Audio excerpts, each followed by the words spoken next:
towards diminishing the value of that Supreme Court decision, and we can get into it, but is there anything you want to talk about before we do that? Is it the Roe versus Wade? No. Oh. I suppose I could plug this in. What was there anything I left out there that I said I wanted to talk about before I go into something completely new?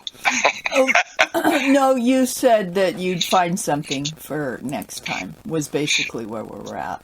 Yeah, that happens all the time. Yeah, exactly. I figured, you'll find something.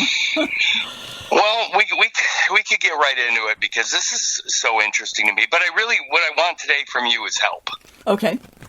I want you to help me think through something that I've been wavering on back and forth for quite some time, but I think it's starting to, because of the Supreme Court case or decision, I think I finally got it nailed down. So I kind of want you to help me think this through, because in my head are just the voices. What I need to do is hear it out loud, and I have to bounce it off somebody that knows where I'm coming from. Okay. So before you start that, before I forget, what's the status on the book? I've been at it. Mm-hmm. Because I really wanted it. I mean, I missed my July 4th, but that was okay because it's been morphing into something I love. Mm-hmm. It finally makes sense to me. Oh, good. And so, I mean, I've been at it basically from 7 to 7 every day, trying to edit and organize it into a singular idea. Let me tell you what it's become. Okay. So you know what to expect. Okay. In fact, it obviously I'm very fluid in my thought process because I'm always learning. I'm always growing. Mm-hmm. I mean, I'm evolving all the time like everybody else. Right. What I did was I realized there were, again, two aspects to this. There is the truth of the matter, which is biology, right? Which evidences are everybody's origin and everybody's direct link to that act of creation. Yes. Which is fertilization. Mm-hmm. Fertilization is the act of creation, the combination of mom and dad or male and female at the sperm ovum level. Mm-hmm. And the product of that is the zygote. That singularity is the origin of the species, which is all of us. Yes. Okay. That's biology. Mm-hmm. And that side of it is not negotiable. Right. Absolutely not negotiable. It is what it is. It is the truth of the matter. Right. So that part of the book is the memoir. Yes. I mean, it's the memoir. It's the missing link. It's the front end of our existence that has been forsaken or forgotten by us, accepting the birthday 280 days later. Yes. So the memoir itself that applies to all of us is that biology, that front end. Yes. Okay, that's going to be the story, the memoir. Mm-hmm. And it's going to be just a very simple explanation of those 280 days in the womb. Cool. Okay, that's that. And that's not negotiable. Mm-hmm. The second part is actually the crime. And the crime is the cut. Yes. Because that's the beginning of the war, yes. by definition. Yes, yes. So that crime is then through definitions. Mm-hmm. So the second part of the book is so the first part is the truth of the matter, but the second part is my observations. Mm-hmm. Mm-hmm. And they're only observations, but what I'm doing is I am observing, I'm laying down my observations, and then I'm following up those observations with definitions, other people's words that evidence those observations. Mm-hmm. It's basically the same as I've always been doing, but I finally got it down to what it is that I'm trying to accomplish. Cool. Number one, lay out the front end, which applies to all of us and is non-negotiable. It is the law. Mm-hmm.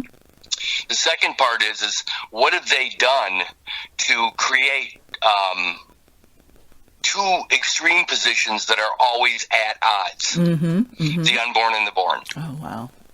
And so the second part is basically everybody else's words with my observations. Wow. So I observe something, and then I lay out why I believe what I'm seeing is what's happening. Mm-hmm.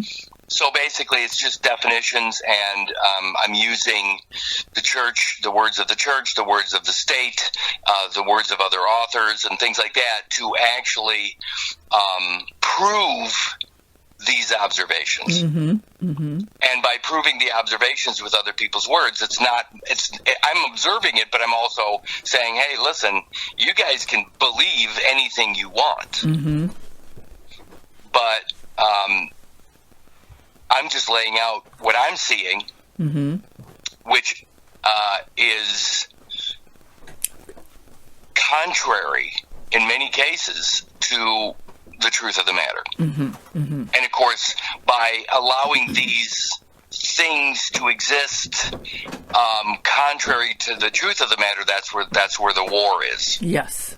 And so basically, by knowing all this and understanding what it means to be the one from fertilization to last breath, that's the end of the war. Mm-hmm. And the tug of war, the tug over a particular end or trying to gain an end, it terminates. It's over. Mm-hmm. So that is ultimately keeping the peace. Yes.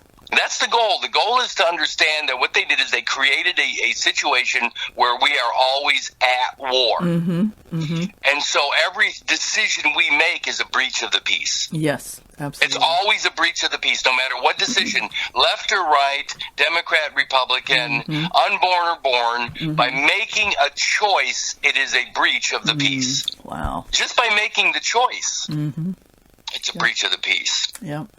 So the book ultimately, and believe me, I went from 50 pages to 350 pages to 100 pages probably. Wow.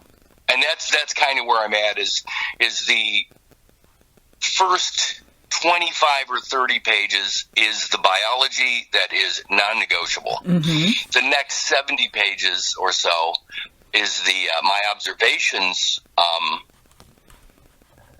I think of it as I'm a war correspondent on the second half. Right. A war correspondent. I'm observing the war, and I'm commenting on it. Those are my observations, and I'm commenting on it, and then I'm using definitions and other people's words or positions or statutes or codes that evidence the war.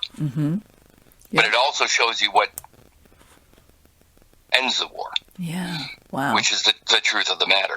Awesome. Yeah, it's beautiful. I mean, even Debbie, I showed her the way it's laying out, and it's pretty amazing. My little pictorial examples or illustrations or whatever really enhance and simplify.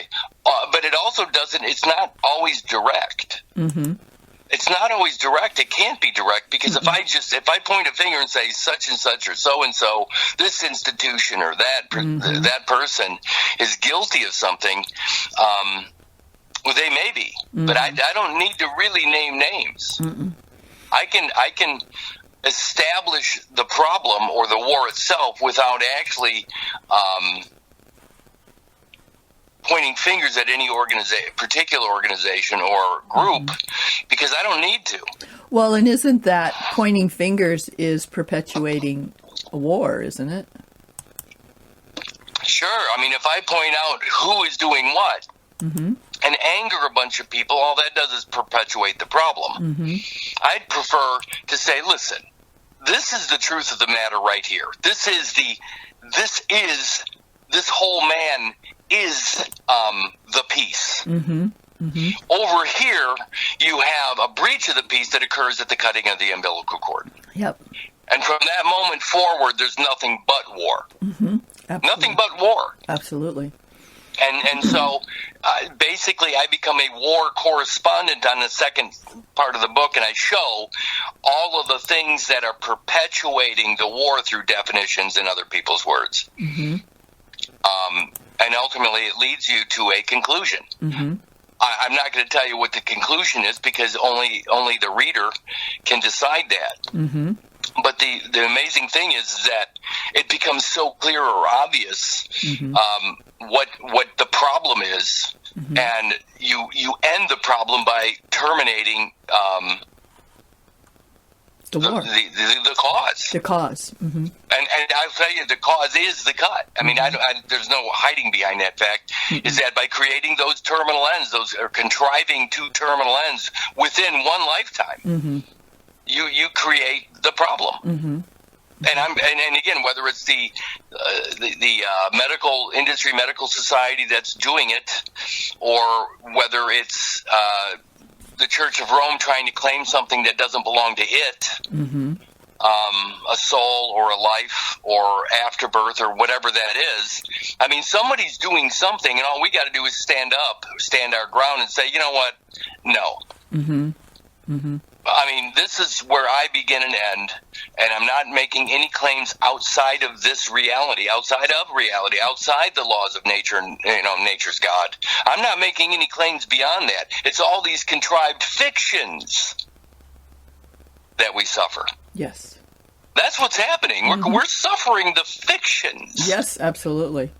We're not suffering reality because, I mean, again, the truth of the matter is if I don't have something to trade with somebody, I don't eat.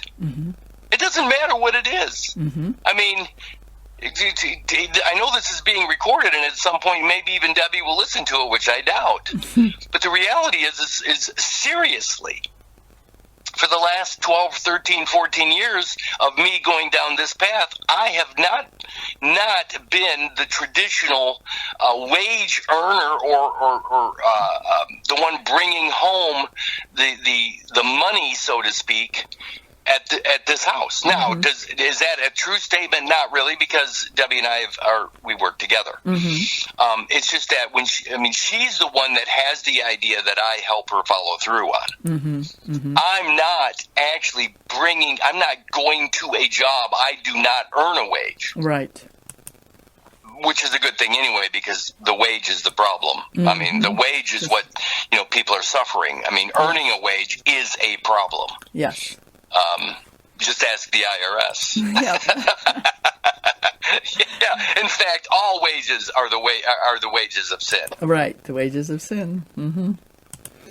Yeah.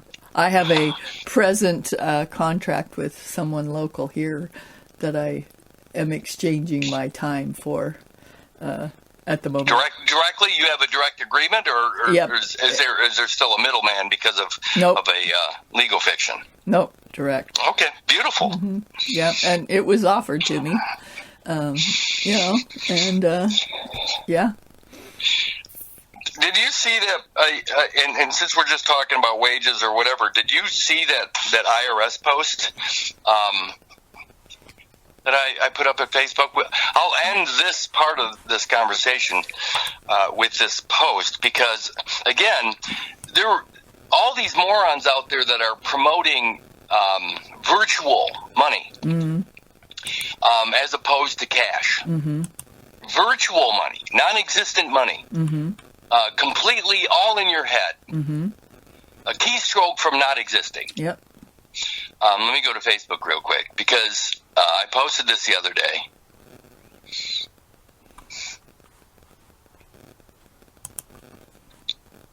And where am I here?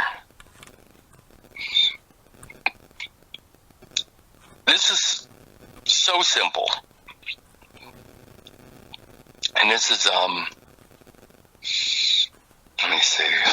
It was about, by the way, I love what you posted about socialism. Oh. Inoculate your kids against socialism by having them clean the bathroom, pay pay them $10, then take away $7 and give it to their sibling who didn't help. Yeah, that was so good. Yeah. You know what? You realize how much that would hurt them. Yeah. Here's $10 for cleaning the bathroom, honey. But now I'm going to give $7 of these dollars to your other brother and sister that sat on the couch and watched cartoons. Yeah, yeah. Actually, that's what happened in my family. Really? Essentially, yeah, yeah. Okay, so this is 26 USC 3401. This is the tax code. Mm-hmm. But let's since I was talking about wages, let's just go to wages. Mm-hmm. It says, my title was taxpayers earn anything other than cash. Mm-hmm. So I'm going to go to that. And I'm just going to read it. This is right out of 26 USC subsection 3401 definitions. Mm-hmm. And that is the actual code is, for purposes of this chapter, the term payroll period means a period for which a payment of wages is ordinarily made to the employee by his employer. Where? Okay, 26 USC 3401. Well, I'm there, but which one? I was reading wages. So I just wanted to read the very first line of that so people understood what it was all about. Okay. Wages, A. For the purpose of this chapter, the term wages means all remuneration other than fees paid to a public officer. So think about that. A public official or an office that is considered public is not earning wages. Wow. So when they create an official capacity, Isaiah 9:6, and the government shall be upon his shoulders, mm-hmm. That's an official capacity. Yeah. When you're using that official capacity, that capacity does not earn wages. Wow. That should be huge for people that understand the cut. Wow. Okay, but anyway, that's not what I was getting at. That was aside. Means all remuneration for services performed by an employee for his employer, including the cash value of all remuneration, including benefits, paid in any medium other than cash. Wow. So cash is an untaxable position. Wow. Anything other than cash is a medium of exchange. Mm-hmm. A medium of exchange. They're saying that that's all taxable. Wow. It also says between an employer and an employee. Mm-hmm. That's why they want you to claim to be self-employed. Mm-hmm. Because to be self-employed is still to have an employee. Right, you're a split. You're still split. You're still split. You have to. You're both the employer and the employee. Mm-hmm. Where a living man does not employ himself. He directly does the work and earns the money. Right. There's no employee-employer relationship within me as one. Yeah, it's the same thing as getting you to agree to a creditor and a debitor to be both sides of that too. Right. Mm-hmm. You can't. There is no split. There is no split estate. There is no two people here. Mm-hmm. Just one. There's just one of me. Mm-hmm. So again, paid in any medium other than cash. Wow. So cash is not a taxable position. And so what I'm trying to get at is taxpayers. Taxpayers. They're defining a taxpayer. Right. A taxpayer is the one that's earning or getting paid in any medium other than cash. Right. Wow. So it's interesting, the particular situation I'm in, everything is cash. It's all, my contract is cash for cash. The people that I serve, it's all cash. That means that position is a non-taxpayer. Wow. So they're letting you define that you are a taxpayer just by your own actions. By volunteering too. Mm-hmm. Hang on a second. You just hanging? meet somebody else. Oh, so just hang for a bit. Yeah, you're. That's cool. Yeah. Okay, well, I'm just going to be talking honestly. All right. Okay, so anyway, my Native American friend just showed up, which is really funny because that's what I was going to get into today. Okay. I'm not joking. Okay. So around the doctrine of discovery. Well, it obviously that applies. Mm-hmm. But here's the thing.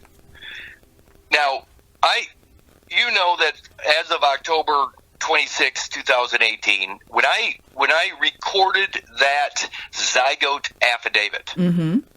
that was October 26, 2018, and then I started writing letters mm-hmm. to who I thought should receive that knowledge. Mm-hmm.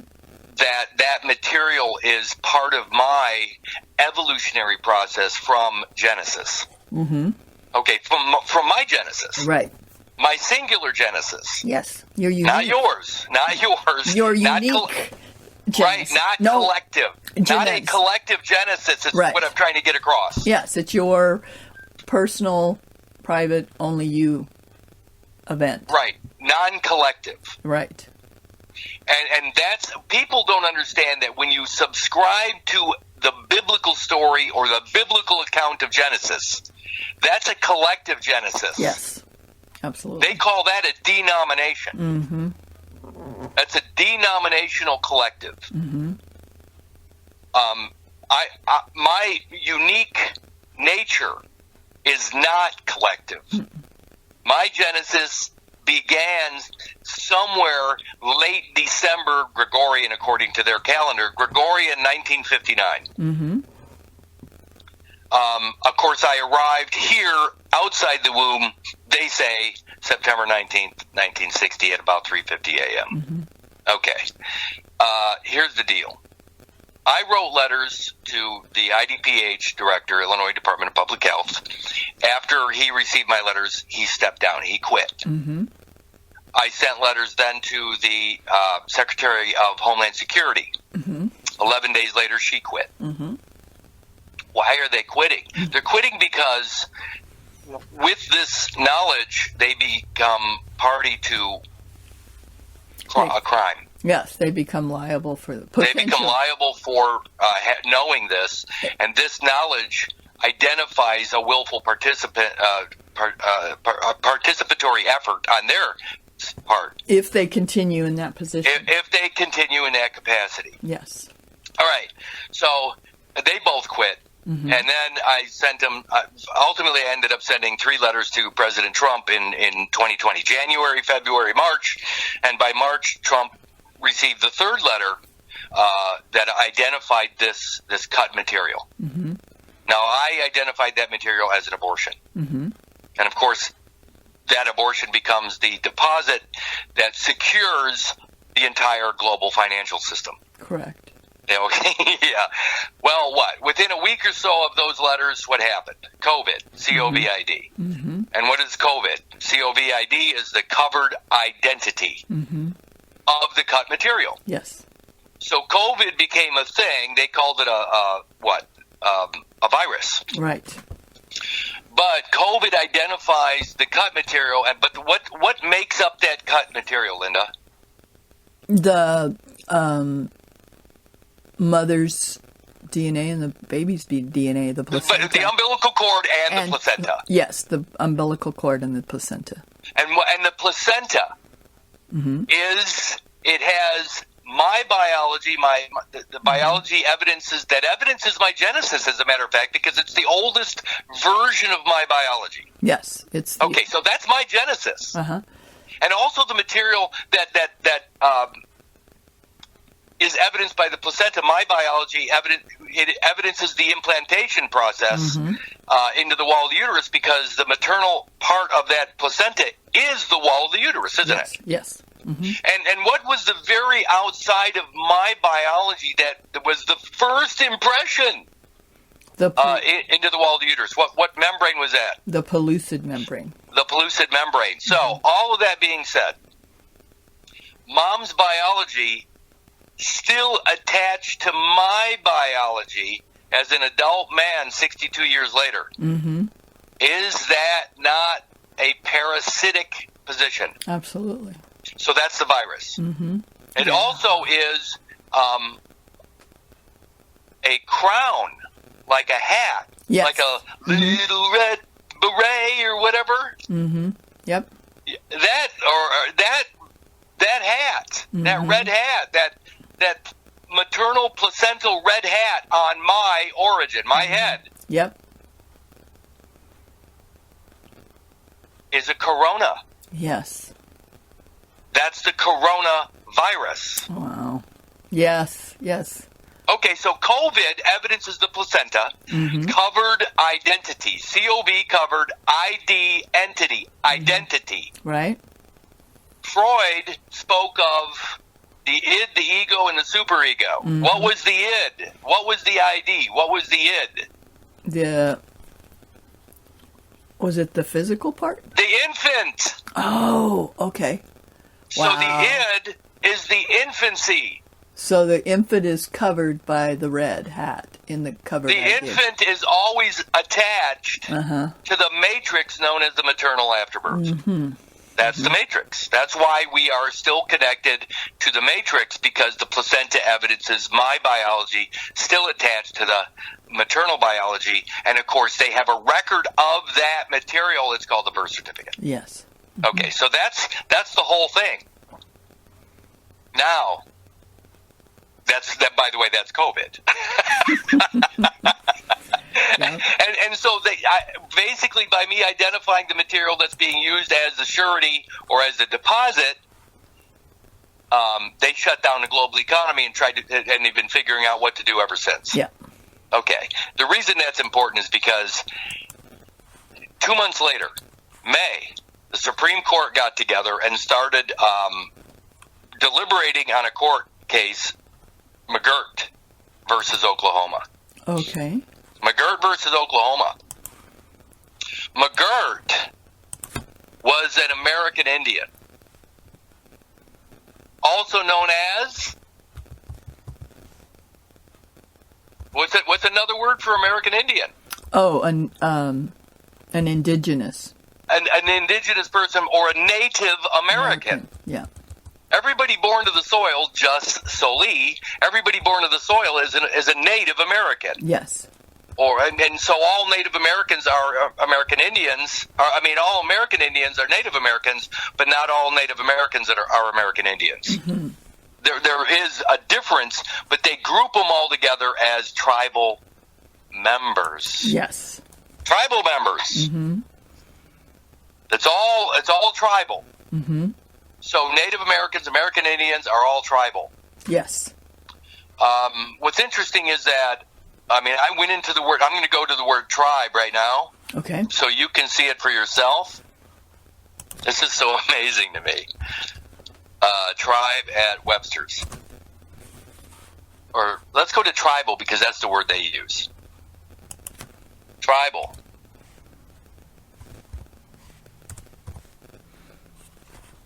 Yeah, this is really good timing to have Larry here. He actually is an American Indian by blood. Uh-huh. Okay, so tribal says of, relating to, or characteristic of a tribe. And then, of course, they try to get you off track by saying a member of an Aboriginal people of India. Oh, my goodness. Linda, I bet you've been on the Marrakesh Express for quite some time. The Marrakesh Express. Anyway, that's kind of a joke for those people that are extremely awake. Yeah. I'm going to click on now. There's a hyperlink to tribe, and this is where it even freaks me out. You know what I mean? Mm-hmm. Okay, it says tribe, a social group composed chiefly of numerous what? Families. Family. I don't care about the rest. Wow. It does say, or generations having a shared ancestry or language. Mm-hmm. Families, clans, or generations having a shared ancestry and language. Wow. Ancestry. From zygote to this moment, that's millions or billions of generations of cellular subdivisions. Mm-hmm. They're generational, aren't they? Yes. What I really want to do is, it says a social group composed chiefly of numerous families, Yeah. clans, or generations having a shared. You have cousins that have the same last name as you, right? Mm-hmm. Yeah. So, and I'm going to use me because I don't know you. Mm-hmm. I'm going to say Kallenbach is a family name. Mm-hmm. That's shared with lots of other Kallenbachs. Mm-hmm. But it says generations having a shared ancestry. But that isn't necessarily true. Well, up, you're missing the point. Where does the Kallenbach family, what Kallenbach family am I involved with that I share genetic information? There's only one. You. My mom and dad. Yeah. Mm-hmm. There is no other Kallenbach line that I share in that genetic, generational, evolutionary process. Right. Yeah. So they've identified it. They've got it down to one family now. Wow. Even though all the Kallenbachs have a shared, male, Mm-hmm. by name. Mm-hmm. Only my mom and dad's genes generationally attach me to that singular family. There's only one Kallenbach that I'm related to. Right. And that is Kallenbach Pappas. Wow. There is, and by the way, my siblings, my direct siblings, brothers and sisters, are of that same family. Mm-hmm. They are not of any other Kallenbach family, are they? Mm-mm. No, you see what they've done is, so what is my tribe? Tell me what my tribe is. Your family. Which family is that? The Pappas Kallenbach family. Thank you, the Pappas Kallenbach. Mm-hmm. That's it. That's my family. Hmm. That's my tribe. Wow. I'm not part of any other Kallenbach tribe. I am indirectly or collaterally, but I'm not directly. Mm-hmm. This is actually, a tribe is very, very specific. It says generations having a shared ancestry. Wow. I mean, Kallenbach, through my dad, does share other Kallenbach, brothers. Right. Or uncles or fathers. Mm-hmm. But mine specifically began with Pappas Kallenbach. Yeah. Wow. And if it's not Pappas Kallenbach, it's not within my family or my tribe. Wow. So my tribe is my mom and dad, and then my 5 brothers and sisters. That's my tribe. Wow. And then beneath me. Mm-hmm. Because that's direct. But even your children. No, you're right. Even my son. He's not, because his mother was not Pappas. Right. But he's connected to me, the father. Yes. But yes. he's only connected. Yes. Okay, but the tribe. Mm-hmm. So the Kallenbach name is the tribe, but then you got within that tribe, you have generational shared ancestry. So there's only, the way they're describing it here is there's only one generation then. It's ultimately it is my mom and dad are the foundation. Yeah. To the tribe. Wow. Now the reason that's important is because they use the word tribe in this Supreme Court case. Okay, so here we go. And the reason all this other stuff is important about my letters and what have you is that the Supreme Court started this case, deliberating on this case, May of 2020. Wow. 2 months after COVID. Wow. Got it? Yep. And they came to a conclusion on December 2020. Wow. And this is what they wrote. I should send you this. Let me do it real quick. Okay. Just so you can look at it. Gmail.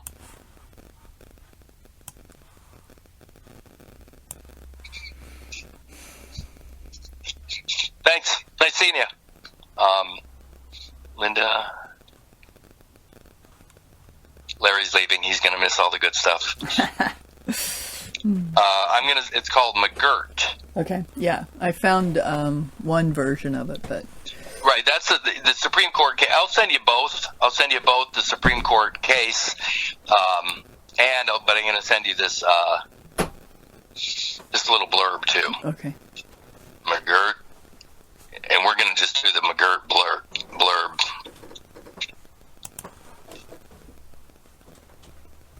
Okay, so go to McGirt first. Okay. As soon as it shows up. Here it comes. And McGirt is McGirt. Yeah, I found that.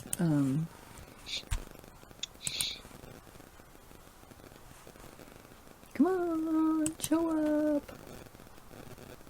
There you are.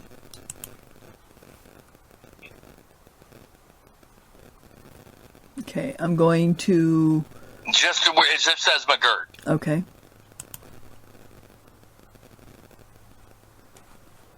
Oh, come on, you're gonna make me download it. It's a PDF. Yeah, I used to be able to just open them, but it doesn't. Something got updated, so it doesn't work that way anymore. Yeah, they're constantly trying to improve. Yeah. Well, I think it's just the software guys have to prove that there's a reason for them to keep having a job. That's my opinion. Did it come up yet? Yeah, I got to go into my... I have to go open it. Oh, come on. Don't tell me I can't. Just open it. Come on. What is going on here? Oh. Let's see. How else can I open it? I can send it to you from the website if I have to. Let me try all files and see if I can get it done.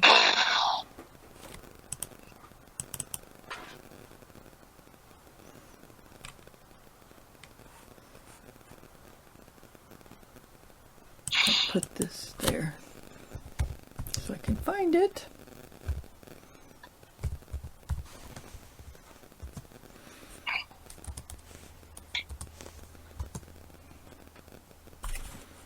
All right, let me try again. See if I can get it open.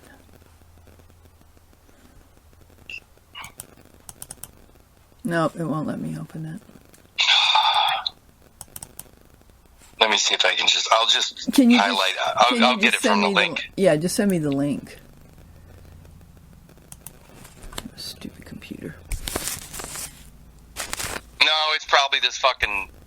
It's probably a problem coming from an Apple PDF.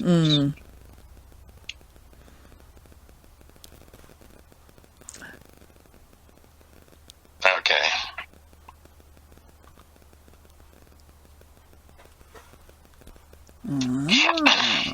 I haven't sent it yet. Well, I had to locate it.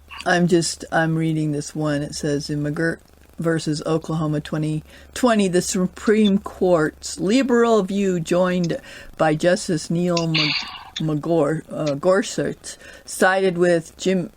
No, don't even bother. Don't do this. Okay. No, it'll just confuse everybody. Okay. It's not the law review, is it? No, don't worry about it. Okay. Tell me when you get this thing. Okay.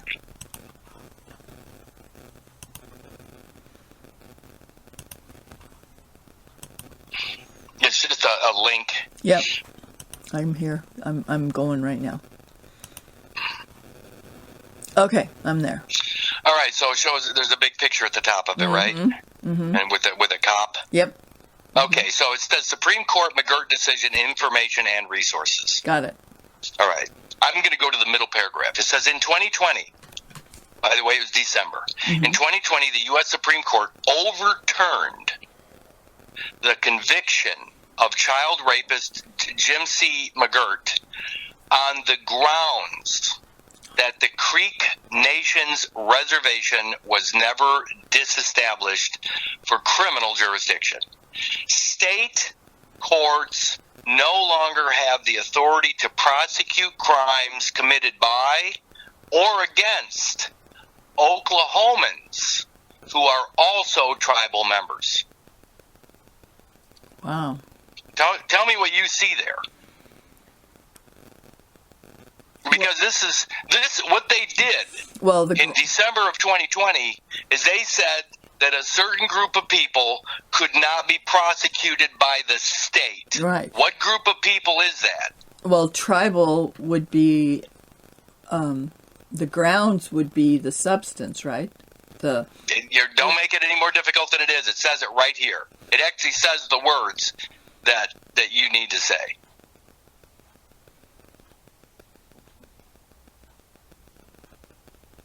It's anybody that's a tribal member. The last 6 words of that statement, what does it say? Committed by... The last 6 words of what I just read. 1, 2, 3, 4, 5. Oklahomans who are also tribal members. Oklahomans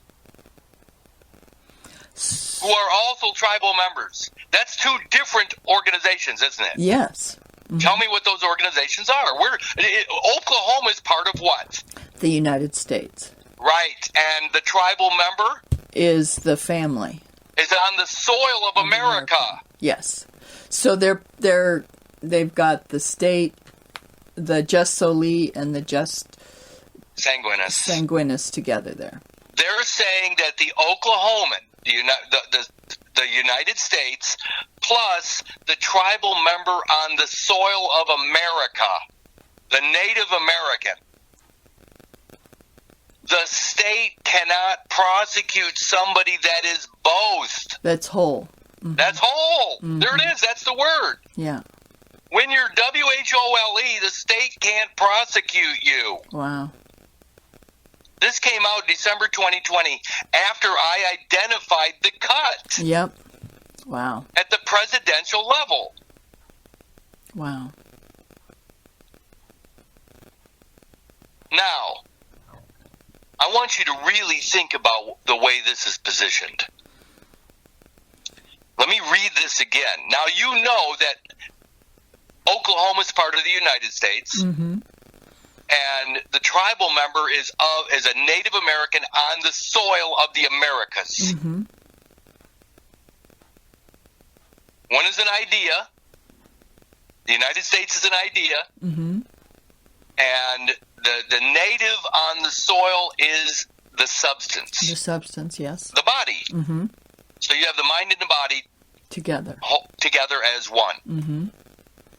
And they're saying the state cannot prosecute somebody that is whole. Mm-hmm. Hell, even Jesus says it in Luke 5:31. Right. They that are whole need not a physician. Mm-hmm. You don't need to be put back together mm-hmm. if you're whole. Yeah. The reason this is so interesting is look what they did. They took and they told the truth. Is that not the truth? Yes, it is the truth. So the whole man is not subject to the jurisdictions of either of these positions. Right. When you're whole, neither position, neither one or the other applies to you. Right. 1 Corinthians, mm-hmm. the spiritual man is to be judged by no man. Mm-hmm. So when you're whole, none of these fictitious jurisdictions apply to you. Yes. Now here's what's interesting. They took, what is one of the worst crimes imaginable? Yeah. By everybody? Child rapist. Child rapist. Mm-hmm. Hands down. Mm-hmm. Other than murdering people or doing, genocide or any of that, child rapist, how much worse can it get? Mm-hmm. Well, in some people's minds, that's worse than even murder. Okay, so let's just assume that that's the worst possible scenario. Mm-hmm. They took the worst possible scenario and they freed him. Mm-hmm. They freed a child rapist. Right. Wow. And so now when a decision like this occurs and they're freeing a child rapist, you're going to go against the decision. They're going to go against. Everybody's going to say, "How could they do that?" Mm-hmm. And so they got the court of public opinion now mm-hmm. screaming to undo this. Yes. Wow. They just told the truth, and now all the morons, all the ignoramuses out there are going to be screaming to undo the truth. And then once the truth is undone, they're going to say, well, you told us to. Exactly. We just freed everybody, but now you want us to undo the truth. Wow. These guys are brilliant. They are brilliant. So they told the truth because they had to. Because I didn't give them any wiggle room. Right. So the Supreme Court comes in and does what it's supposed to do, and then the outrage against this freeing of a child rapist brings them back together to make to narrow that decision. Yeah. So it's so brilliant because they tell the truth, and then they allow the court. And because of the way they allow the court of public opinion, right? But they tell the truth in a way that's going to outrage public opinion. So then the court of public opinion comes back and gives them what they want, which is says you need to undo this. Right. So then you need to make us slaves again. You need to bind us again. Yep. Because we don't want child rapists to go free. So we're willing to suffer forever. Yes. Because we're too stupid to see what you did. Wow. Yep. So they took and they said the state cannot prosecute an Oklahoman who is also a tribal member. Yep. Which is the whole man. Yep. The uncut. The uncut. The entire. We have no jurisdiction over the whole. We have no jurisdiction over the whole. The state has no jurisdiction over the whole. But what they did is they attached something so horrible that people would be outraged that this child rapist got off on a technicality. But that technicality is the truth. Wow, it is brilliant. So now everybody's arguing against the truth. They don't want to be free. We will be more than happy to suffer, all of us together, rather than let this one go free based upon this the court's ruling. You see how horrible this is? It is horrible, and it's brilliant. This is what we're up against. Yep, it's horrible, and it's brilliant. And it's brilliant. It's absolutely brilliant. And I can see it through... I'm just reading a book on China and how they did so much the same thing over there in different forms to get the same thing, to get what they want, which is dissension and split so that they can come in and fix it. You know, it just is brilliant. They really have it down, don't they? Wow. Okay. Then as of, let me see what the date of this is. They revisited McGirt. Okay. This is July 1st, 2022. Okay. I'll send you the link. Okay. So the court of public opinion over 2 years, whoever they were, the people screaming about letting this child rapist go, even though it was the right thing to do. Because they didn't have any jurisdiction. The state court didn't have the jurisdiction to even adjudicate. Because the spiritual man is to be judged by no man. Right. This isn't even what I want to talk about today. I know it's ridiculous because this is only leading up to. Wow. So let me go back to and send you this link. Okay.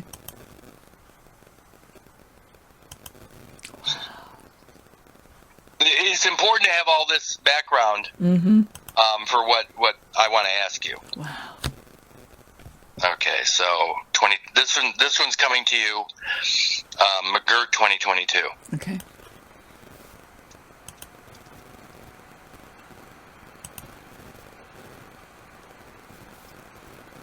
Tell me when you get it. Well.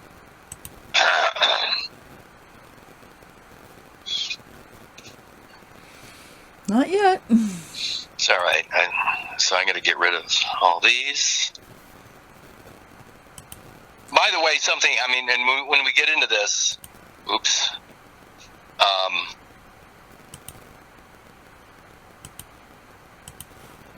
See if that makes it helps. There it is. July 1st, 2022. Not yet. There it is. Okay. The United States Supreme Court has limited the scope of its historic McGirt decision. In a 5-4 vote, the High Court ruled in Oklahoma versus Castro-Huerta. Castro-Huerta. Now, I'm sure that if I dig, I can find out what Castro-Huerta actually means. Mm-hmm. But it says Oklahoma versus Castro-Huerta, that the state of Oklahoma has concurrent jurisdiction and the ability to prosecute, what does it say there? Non-natives. Non-natives when the victim is native and the crime is committed on tribal land. So look what they did. They added a non-native element. Mm-hmm. There's your split again. There's your split. Mm-hmm. So if there's a non-native in your head, I will correct you. What is a non-native? A fiction. It's very simple. Very simple. What is a non-native? It's the fictional character. And what is that? The It's a piece of paper. What is it called? The birth certificate. It's the birth certificated character. Mm-hmm. So if there's a birth certificated character involved, the state has concurrent jurisdiction. And the victim is native, which means that they're only they're split too. They're not whole. Right, but I mean, it's all one. It's still just me. Mm-hmm. So now I get to be the Judas against my own Jesus again. Again. When it's committed on tribal land. Tribal land. But the point is that wow. the state, Oklahoma now has concurrent jurisdiction and the ability to prosecute non-natives. Wow. So but that's the birth certificated person. So they just got it back again. They just got it back again. Mm-hmm. They did this. But once you negate the birth certificate by evidencing the crime that gave rise to it, which is the cut umbilical, you get rid of the non-native again, don't you? Right. Mm-hmm. Remember that the native only exists because of the cut, too. Right. You get rid of the non-native and the native because you're whole. Right. There is no non-native or native. No. Non-native or native. There is no alternative. No. So it still is true that what they said in the last one, they're just going, okay, you want to still be a slave here, we'll give it to you. All you have to do is claim the birthday again, or claim the birth certificated character, and you're good. And you're the non-native. And you're good. We can. And now the state can prosecute again. Mm-hmm. Yep. So they undid it. They put you all together in December of 2020 through McGirt. Mm-hmm. And they told the truth. Mm-hmm. That even something as wicked, as horrifying as child rape would walk away if the state tried to prosecute, because the state has no jurisdiction over the living whole man. Mm-hmm. But over now, 2 years later, they narrow that and they say, listen, if a non-native is involved, the state has jurisdiction again. And the non-native is the birth certificated person. Wow. Unbelievable what they do. It's so brilliant. It's so diabolically. But does knowing fertilization to last breath still negate the non-native? Yes. Absolutely. Absolutely. Look what it says. The next line down says, from start to finish. They're actually saying from start to finish, the dissent employs extraordinary rhetoric in articulating its deeply held policy views about what Indian law should be. Wow. My God, it's everything I talk about. Yep.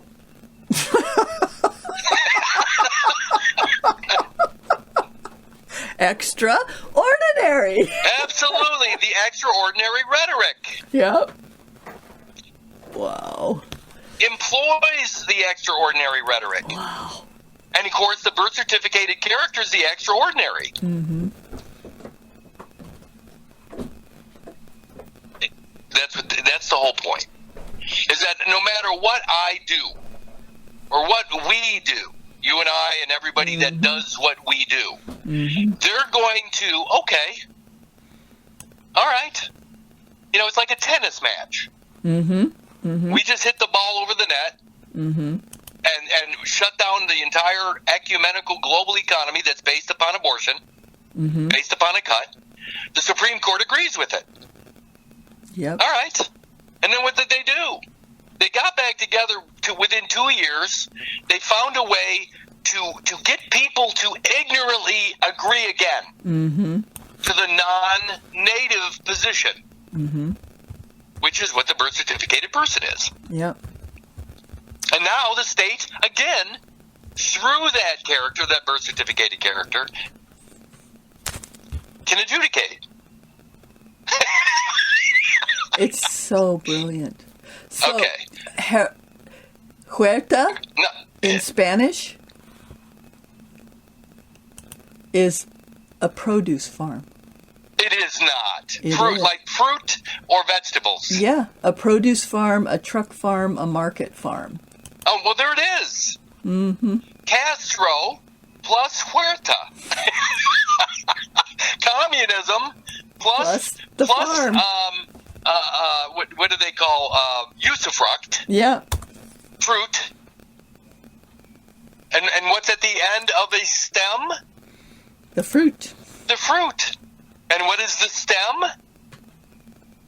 The cord. Umbilical cord. The cord. So again, they oh my captured God. the fruit. Castro is a fort. Oh, you got it. A fort of fruit. It's a fort. It's a fort vegetable garden. It's a fort of fruit. Oh, or in other my words, if you God. think about it, that fort is also a place of safekeeping. So where they're keeping the fruit safe, the fort Oh, is Castro Huerta. oh my God, they must be just laughing their asses off. They have to be They laughing. have to be. Oh my But God. actually, I would love to sit in a room with these guys. Because, you know, I mean, when it's all said and done, I'll be so far beyond all of this nonsense. And ultimately, I got to say something, and a lot of people would get mad.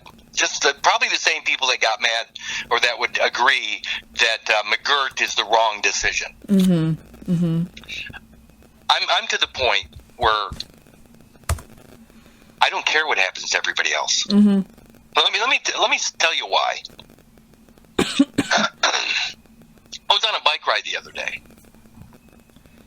and I'm a 62-year-old guy that's in physically okay shape, better than I have been over the last few years, other than my hip and my ankle, which I'm working on and which is getting better. I'm on a bike ride. I ride an average of 10 miles when I get on the bike. I have a couple of routes that I'm very familiar with now. I like, you know, I can go that direction or that direction. Well, I was on one of those routes going that direction. It doesn't matter which one because you wouldn't know either. And I happen to be riding past this bar, and there were two young guys, probably under 30-ish, and one of the guys actually hit on me as I'm riding past, that quick. Wow. So, I mean, obviously it was a homosexual act, but he hit on me that quick, and I'm thinking, wow. Wow. What a world. Where somebody can just throw it out there that quick Wow. when I'm doing nothing but just enjoying a bike ride. Wow. And again, I wasn't offended, but It's just I mean, an example of what is right now. it's an example of the world that we're now living in, where anybody can say anything they want, and you know, and that's okay because I just kept riding. But it does muck up the waters. It does feel dirty. It does feel dirty. And again, he was throwing mud on the wall to see what stuck. Yep.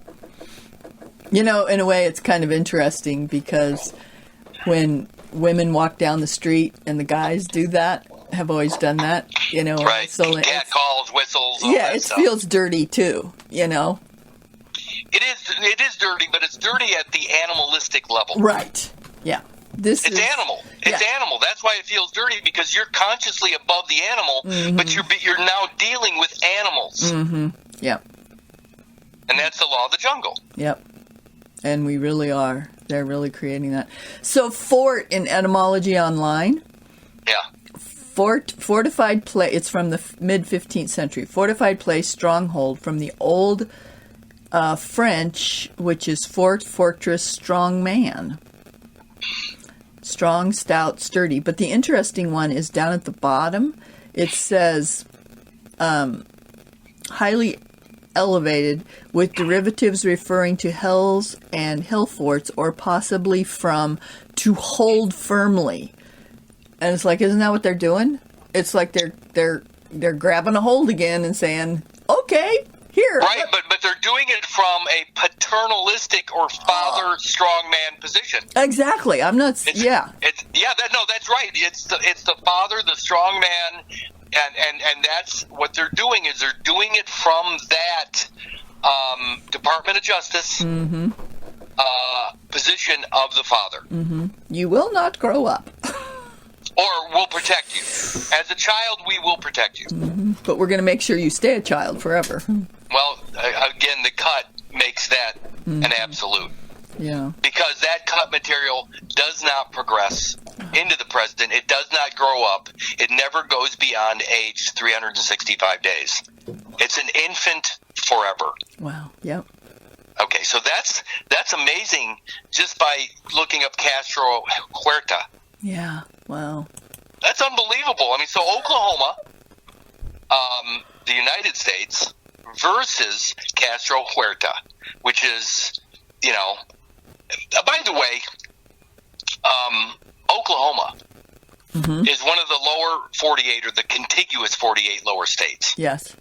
And by the way, we've done this before on other calls, but is Oklahoma part of America? No. No. Mm-mm. Oklahoma only exists within the idea of the United States of America. Correct. So Oklahoma does not exist outside or on its own, separate from the United States. So Oklahoma is the United States. Correct. And the United States is an idea. Mm-hmm. America, I believe, is Latin Catholic through the Doctrine of Discovery, or Inter Cetera, of 1493. Mm-hmm. So the United States is basically, I believe, a Protestant or Protestant position. Yes, that makes sense. So the United States is... so America would be Catholic and Oklahoma would be Protestant. Would be Protestant or Protestant. Mm-hmm. So they have, between the two, to keep the peace between the Protestants and the Catholics, there is a bond. Mm-hmm. And the bond, or the bonding agent, is a tertium quid known as the placenta. Yeah. As long as the placenta is on deposit in the fort, Castro. Yep. As long as the fruit, Huerta, is on deposit in the fort, there is peace. Yep. That's the deposit. The placenta is Castro Huerta. Yep, and they can farm it. and then it becomes the usufruct, yep. or they farm it. It becomes the human capital. Yep. Of their state farm. Yep. Wow. And by the way, that was brilliant. Thank you for pursuing it. Yeah, yeah. Still haven't gotten to what I wanted to talk about yet today. Well, just one more thing I wanted to do on Castro, because when you go down farther, military is fort, but history is Iron Age settlement. Iron Age what? Settlement. It is, people will cringe when they hear this. It's an ironclad agreement. Yes, yes. It's an ironclad agreement. Ironclad. That they keep making ageless. that is, and it's Iron Man. It's Iron Man again. We're back to Iron Man, but ironclad is the placenta. Mm-hmm. It is covered. It's an insurance cover. It's covered. Mm-hmm. COVID, Mm-hmm. covered identity, Mm-hmm. ironclad. Mm-hmm. It's an ironclad agreement or bond Mm-hmm. that keeps the United States and America at peace. Mm-hmm. That's what keeps the peace, is that deposit. Yep. Now, that being said, so in other words, the Christians and the natives Mm-hmm. are bonded together through the placenta. Mm-hmm. That's the bond. Yes. Yes. The just sanguinis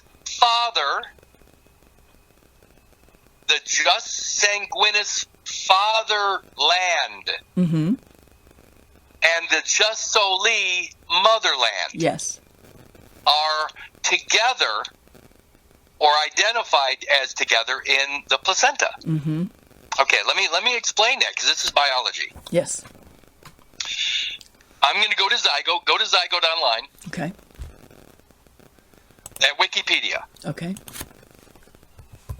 Sometimes I get so excited I can't say it fast enough. I can't move fast enough. I know. And then I'm afraid I'll lose the thought, but I can't write it down, because if I write it down, It'll it get slows, lost it anyway. slows me down. Yeah, Mhm. It becomes an impediment. Yep. Okay, Zygote at Wiki. Go down to humans. Yep. Go down to the middle paragraph between the stages of fertilization and Yep. implantation. Yep. I'm going to read that. Yep. I'm there. Between the stages of fertilization, which is the act of creation, the act of God, and implantation, which is when the product of that act plants into the wall of the uterus. Mm-hmm. Between the stages of fertilization and implantation, the developing embryo is sometimes termed a pre-implantation conceptus. Mm-hmm. This stage has also been referred to as the pre-embryo in legal discourses, including relevance to the use of embryonic stem cells. Stem cells. Stem is the umbilical cord, Right. and the cell at the end of it. Mm-hmm. Which is Stem cells. Mm-hmm. What does the next line say? In the U.S., the National Institutes of Health has determined that the traditional classification of pre-implantation embryo is still correct. Yeah, that's right. So before it plants into the wall of the uterus and has any of the maternal biology attached to it, Mm-hmm. that's the fatherland. Yep. The fatherland is the pre-implantation conceptus, which is nothing more than the zygote. Yes. That's the fatherland. Yeah. That's whole and complete in and of itself. In and of itself, It it's is, whole. it is a universe unto itself. That's also the United States. Yeah. Oh, yes. So the idea of that pure, unadulterated zygotic material, which is now called conceptus, Is it? before it plants into the wall of the uterus, i.e. the motherland, Yep. before it does that, the United States says, hey, this is what's correct. This is godly. This is godly. This is whole united in a united state. It is all one. It is the sperm and the ovum united. Yes, it is exactly. It is mom and dad united. Mm-hmm. Now you're going to introduce another woman. Mm-hmm. Mm-hmm. The wall of the uterus is another female. It is. Yes. Wow. Now you're looking at a potential adultery. Mm-hmm. But adulteration or adultery is nothing more than making impure. Mm-hmm. I mean, it could be an adultery in the form of another woman coming into the equation, Mm-hmm. which it does. Mm-hmm. When you think of the sperm and ovum, mom and dad, that's already got a female aspect. But now this wall of the uterus is another female. Yeah. Well, the mom and dad is 23 chromosomes, and each, yes, which creates a zygote. But that mom is not the same as 46 chromosomes. But don't confuse what I'm saying here. Okay. I know what you're saying, but most people would never understand what you just said. Okay. I already have a male and female. Yes. Me by myself, as I'm pure. Mm-hmm. I'm 100% whole and I'm pure. Yes. I'm unmixed. That's right. I'm of God. Yes. And then I plant into the wall of the uterus. Yes. Now I'm introducing another female Yes. into my purity. Yes. And the placenta evidences that combination. Yes. Whereas I'm sitting here at the dining room table getting all loud and obnoxious a lot of times, I only have the 46 chromosomes of mom and dad. Yes. The placenta is not me. The placenta evidences a connection to the wall of the uterus still, the matrix. Right. I don't require that connection anymore. No. Outside the womb. Right. I've evolved beyond it. Mm-hmm. Evolutionary process says I don't need that anymore. Correct. I once was in the womb and now I'm not. Yep. I once was in the dark and murky waters of the womb, and now I'm in the light of day. Mm-hmm. Outside the womb. Mm-hmm. Hell, even the Bible says come out of her. Mm-hmm. What I'm getting at is the United States National Institutes of Health. Mm-hmm. Health says that the pre-implantation embryo is correct, which means if you're not identifying only with that 46 chromosome supreme being, if you're identifying with the implanted material, you need to be corrected. You're fucked. You're literally fucked, Mm-hmm. because fuck means implantation. Mm-hmm. So now you're fucked. Mm-hmm. Thank you for reminding me. But and people don't realize that, I mean, when they say, man, I'm fucked, they're talking about the placenta. Mm-hmm. Because the placenta evidences your biology being fucked. Mm-hmm. Implanted into the wall of the uterus. By the way, this is where Freud and he starts talking about the Oedipus complex and all that. That's him getting you to psychologically agree with you sticking with mom. Right. Mm-hmm. The Oedipus complex is about you wanting mom. Mm-hmm. Well, and it also, not only psychologically, but it's literally, because once the cut happens, then if you identify with the birthday, then you are fucked. You are fucked, and you are also in the Oedipus complex. You don't want to say it either. I'm not going to say it. Look it up. Look up Oedipus complex for yourself, people. I'm not going to say what it is. It even grosses me out. Yeah.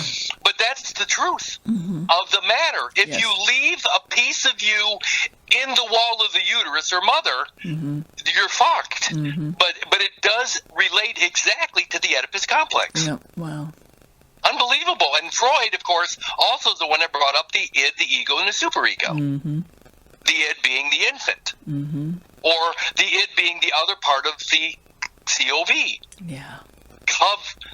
The covered ID entity. Mm-hmm. The covered infant entity. Yeah, wow. We're still not talking about what I wanted to talk about, so.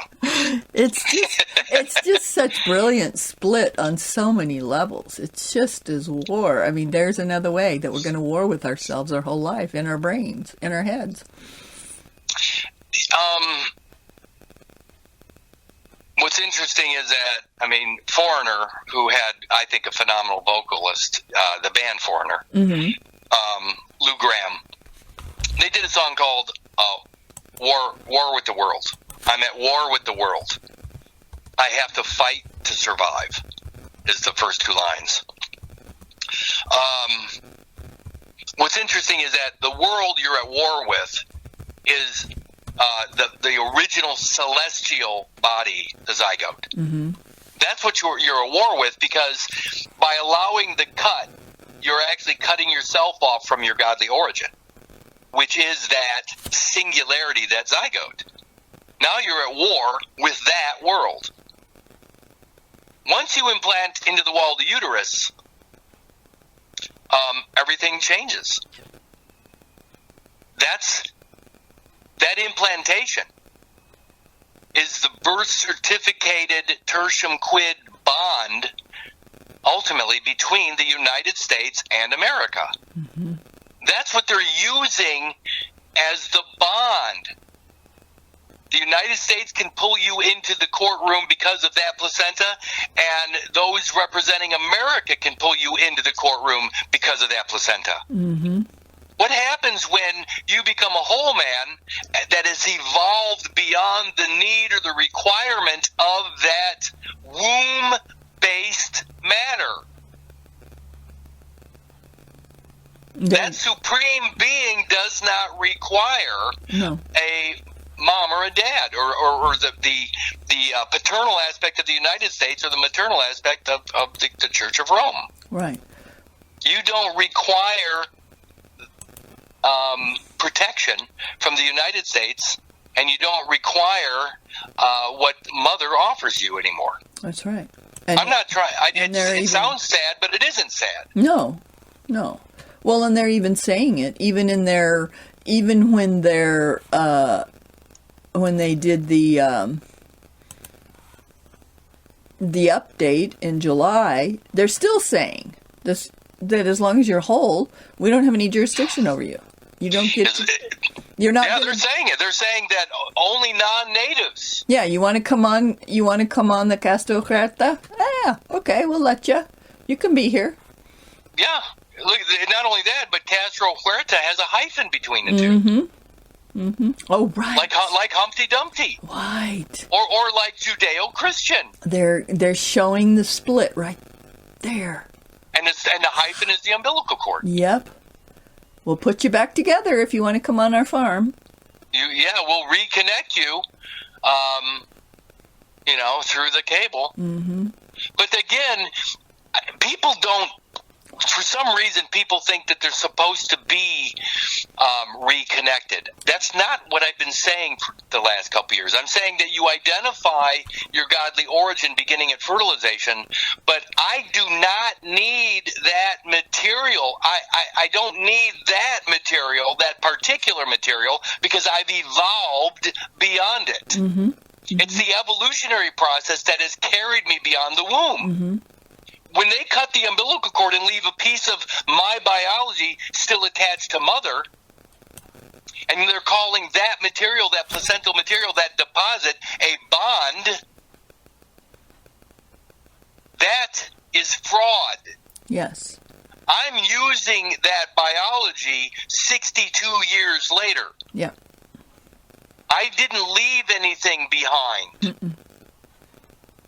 That decedent estate that they've established with the cut material is not valid. Mm-mm. It's a fraud. Mm-hmm. And fraud vitiates all. Yes, it's a crime against humanity. And, I mean, it's saying it here that there's saying right there in the first decision that they have no authority over whole. Over the whole man. Over the whole man. They're saying it. I mean, how many hundreds of ways have we looked at, oh, you're whole? No. Well, okay. Gotcha. Are you sure? You sure? You want to come back into our plan? Here, let me tempt you with this. Oh, let me outrage you with this. Oh, let me distract you with this. And then you can come back to our farm. What is it? Jones Plantation? The Jones Plantation. Well, now it's the Castro Huerta Plantation. What a joke. I mean, but here's ultimately what it comes down to. They need that deposition or that deposit on the ground. Mm-hmm. And that's what we're going to get into now. Okay. I want you and me to hash something out that's been bothering me. Okay. And, I mean, I don't know how long it's going to take. We've covered a lot of ground in the first hour. Mm-hmm. We've covered a lot of ground. Here's my dilemma, and I think I've already got it hammered out, but I want to bounce it off of you. Mm-hmm.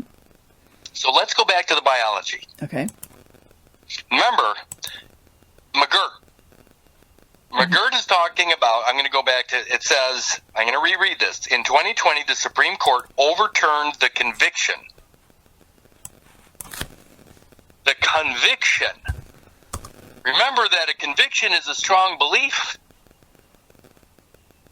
If you look up conviction, it'll say a strong belief. Let's look it up. Mm-hmm. If somebody says, yeah, you have a lot of conviction. So I'm going to look up conviction. And see where I can find. It's the second 2A is strong persuasion or belief. There it is. So the word conviction, we self-convict. Absolutely. We convict ourselves with our beliefs or the birthday or whatever else we believe in. So conviction, a state of being convinced. Happy birthday, Linda. Yeah, thanks. I'll celebrate that cake on deposit for another 365 days, making me an infant. Mm-hmm. But it says a strong persuasion or belief is a conviction. Okay, I'm sorry, but I have to tell you what GERT means. Oh, no. Don't. Please tell me. What is it? What is it? It's from the 14th century, and it means to grasp or enclose. Really? Mm-hmm. So, again, McGirt, to grasp or enclose, is an Indian reservation and enclosure. Absolutely. So this American Indian with the name McGirt is basically the reservation. Mm-hmm. It is in its way describing the reservation, the enclosure. Mm-hmm. Unbelievable. The Native American enclosure. Yes. Versus Castro Huerta, which is the godly enclosure, which is the birth certificated person. So you have these two factions that are basically at war because there's no bond. Mm-hmm. If there's a cut but no bond, there's a war. Yep. But if there's no cut, then there is already harmony. Yes. And with the harmony, there's no breach of the peace. Yeah. Okay. I have to do one more. I looked up MC, and it went to Merriam-Webster's. Oh, no. And the fifth definition is used to indicate an inexpensive, convenient, or easily but usually low quality or commercialized version of something specified. Low quality, the native, on the land, non-civilized. Yeah, we're going to grasp it and enclose it. Yeah. So when you start to really look at these, I believe all the Supreme Court cases have been contrived. They're just made up. They're all fiction. Mm-hmm. So they create these characters, McGirt, which you've broken down both the Mick and the Girt, and then they pose it against Castro-Huerta. Mm-hmm. And if you look at all three of those, it all makes perfect sense as to what the case is about. Exactly. It all fits. Those words all fit the case. Mm-hmm. Do you think that is coincidence? You'd have to be a moron to think it's coincidence. But that's what we're dealing with. Oh, by the way, I didn't get to the other side of my bike ride. Let me just tell you the rest of that. Okay. So I get hit on in the first, let's say, half of my bike ride, and then I'm up towards a busy intersection. I'm at the lights to cross the intersection. Okay, I'm heating up my coffee. I got to turn this off. I'm waiting to cross. The light turns green. Now I'm going straight across, and I'm on a bicycle. Yeah. And there's a Jeep across the street, and this is a 4-lane intersection. I'm crossing a busy street. So the Jeep has a left turn signal on, so he's turning to my right. His left, my right. So he's going to turn west. I'm waiting for him to go because I'm going straight across. And he's obviously going to cross in front of me. into my lane. So he's in a car. He's in a Jeep. I'm going to let him go. I'm on a bicycle. Mm-hmm. And so I start pedaling. The Jeep is going, and all of a sudden, this carload of idiots honks at me from behind. Mm-hmm. I mean, like, comes right up on me. Mm. And they, I'm on a bike, they're in a car, and they're basically, threatening me. Mm-hmm. And he even yells at me. Mm-hmm. Like, I don't know what he said, get out of the way or whatever, Mm-hmm. He said something derogatory. Mm-hmm. My point is that I'm on a bicycle, and I'm waiting for the Jeep to go, Mm-hmm. and he did. And then I started across, but the guy behind me, or the group of idiots behind me, couldn't see what was going on. Mm-hmm. They don't have the mental capacity Mm-hmm. to actually see what's happening in reality. Mm-hmm. They just wanted to turn right. Mm-hmm. They just wanted what they wanted. They wanted what they wanted. Be animalistic. The animal. We're dealing with animals everywhere we go. Mm-hmm. Yeah. And the law. By the way, the law of the jungle. If I'm stuck with the law of the jungle, or if I'm stuck with the Wild West, I'm okay with that too. Mm-hmm. But remember that from that point forward, it's I get to protect myself and my family. Yeah, absolutely. From all of these situations. Mm-hmm. Yeah. I don't need to register my protective devices. I don't need to ask permission to protect myself. I don't even need to employ the protective services of another. Mm-mm. And that's kind of where I think they're letting this go. Yeah, I agree. I think they're going to let this thing fall apart to the point where everybody's begging for more cops or more military to step in. That's where I think that they're letting this go. Yeah, absolutely. I mean, it's they're letting the court. They're setting the stage. They're manipulating. They're manhandling the court of public opinion into what they want, but they're saying, "Oh, well, we're giving it to you. We're giving you everything you asked for. Oh, look at this."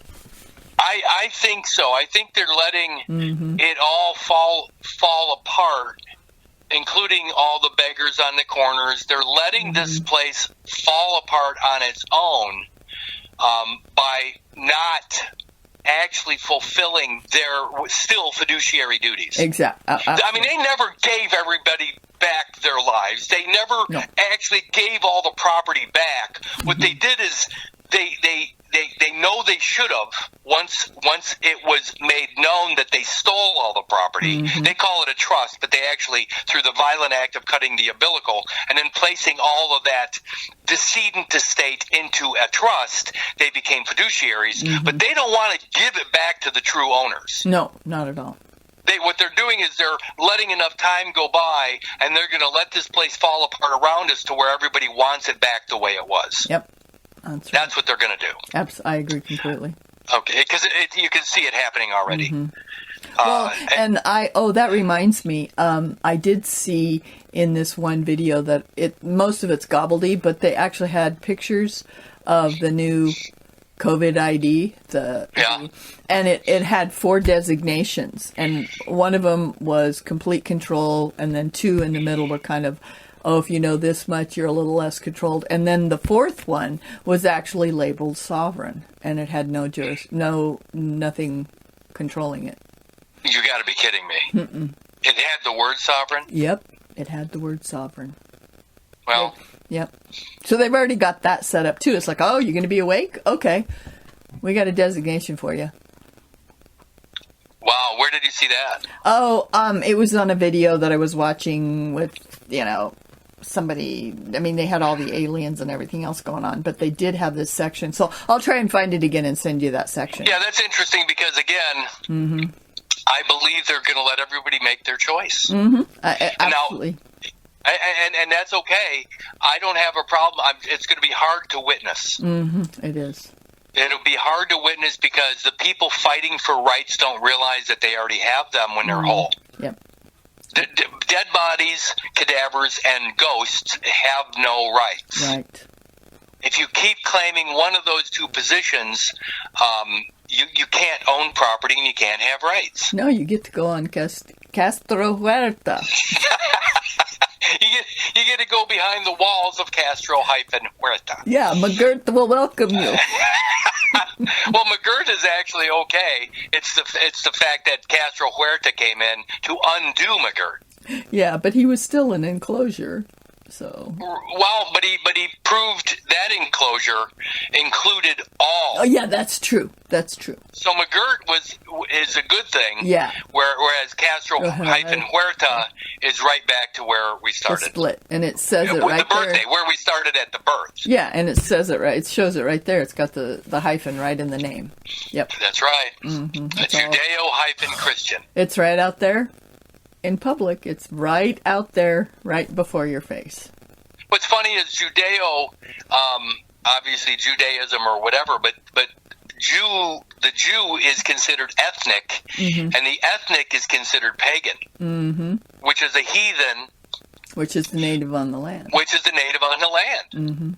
So they're basically saying the native on the land, Judeo, hyphen umbilical cord Christian. Yep. And that's what that gets us into, by the way, this conversation. Okay. That's where I want to go. Okay. Wow, nice segue. Judeo Christian. I want you and I to hammer out which is which. Okay. Which is which? Because, and I think that's the order. I think it actually is that. But because I think it's actually established in that order, Judeo Christian, with the hyphen being the umbilical cord. So the Judeo would be in the womb of the world itself. Remember that the Anno Mundi calendar is the calendar of the world. If you look up Anno Mundi, it'll say of the world. So the Jewish calendar is the calendar of the world, which is the entirety, which would also be the zygote. That's your world. Say that again. The Anno Mundi calendar, which begins at zero, includes the zygote. Yeah, so it's the world. The zygote is your celestial body. Yes. As a star child, so to speak. In other words, of God. Yes. But that's it's in the womb. Yes. Now we're going to have a discussion as soon as I lay this all out. So the Judeo, the Jewish calendar-based, Anno Mundi-based, zero origin, before you existed biologically. Remember, before fertilization, did you exist biologically? No. No, so your substantial world, the world made of substance, the biology didn't exist. No. But then upon fertilization, where the 23 chromosomes from dad and 23 chromosomes from mom came together and created a new, unique, celestial body known as zygote. Yes. Now the world exists. Your world. Your unique and exclusive biological dominion. That's you. That's all of you. And it's all of you biologically. Yes. In the womb, it's all one. By the way, 0 to 1 does not exist in the Gregorian calendar. Correct. The Gregorian calendar begins at year 1. So 0 to 1 does not exist in the Gregorian calendar character, which means it does not include any of the time in the womb. Yeah. So when you consider Judeo-Christian, you have the in the womb 0 to 1, the hyphen is the umbilical cord, and the hyphen the umbilical cord attaches to what? The fruit. The fruit. Which is the embryo, fetus, baby. Yeah. So now they clamp and cut the cord, and they cut the fruit loose. Yes. And that is the Christian. Yes. I believe. That makes sense. I'm sorry. So now look what you have. It's going to get a little bit confusing in a second because I'm going to make sure it does. Okay.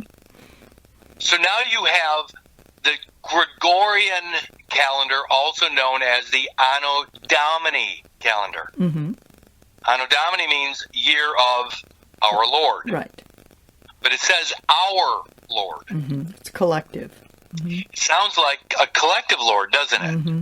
See, that's where I'm having a problem. Well, and it's also a capital, so it's a title of some kind, too, of something, our. Well, the reason I struggle is because of the cut. Mm-hmm. So let's take that and let's describe what's happening. Okay. So, Mom goes into the hospital. Mm-hmm. She signs in, and the hospital, let's call it a corporate hospital, or even a foundling hospital. I don't care. It's a hospital. Mm-hmm. And of course, hospitals were created to receive Christian pilgrims. Christian pilgrims. Mm-hmm. This is where it gets weird to me. They're receiving Christian pilgrims. Mm-hmm. Mom's in the hospital, and she carries in her womb me. She signs in as one unit, Mm-hmm. but there's two of us. Mm-hmm. Now, I'm not in the world yet, Mm-hmm. so ultimately there is only Mom. Mm-hmm. But somewhere at some point in that hospital, I arrive. Mm-hmm. I arrive in the hospital, and that hospital happens to be, let's say, in the city of Rockford or the township of Rockford, on the county of Winnebago, Mm-hmm. which is in the state of Illinois, Mm-hmm. which happens to be part of the United States of America. Mm-hmm. Okay, you follow all that. Mm-hmm. I come out of Mom. I am now in the world. Mm-hmm. I'm not of the world. I'm in the world. Yeah. I've come out of my world, the water-based realm of the womb, onto the dry land and air-based realm outside the womb. Mm-hmm. I'm still attached. Right. So now, while I'm still attached, I have the land and air of outside the womb and the water of inside the womb still as one unit. Baby, umbilical, and extra-embryonic is all one. Right. Which means I have land, air, and water. I'm the law. You're the law. Mm-hmm. I'm the sovereign. I am the law. I have both the person and suit of the sovereign, so I am the court. Yes. As baby, umbilical, and extra-embryonic. Yes. Mm-hmm. They clamp the cord. They don't even let 30% of my body weight in blood come into my body. Mm-hmm. They steal that from me. Right. So they clamp the cord, not allowing the rest of my property into me. Mm-hmm. But they clamp and cut it. Now I've been separated from the residue, and remainder of my biology. Yeah. Now, I, the baby, am on the land, Mm-hmm. so to speak. Mm-hmm. But there's no evidence that I'm here. Mm-hmm. My mom does not go to customs officials and declare me. Mm-hmm. So I'm undeclared. Yeah. I never actually am known to exist on the soil of the United States of America. Mm-hmm.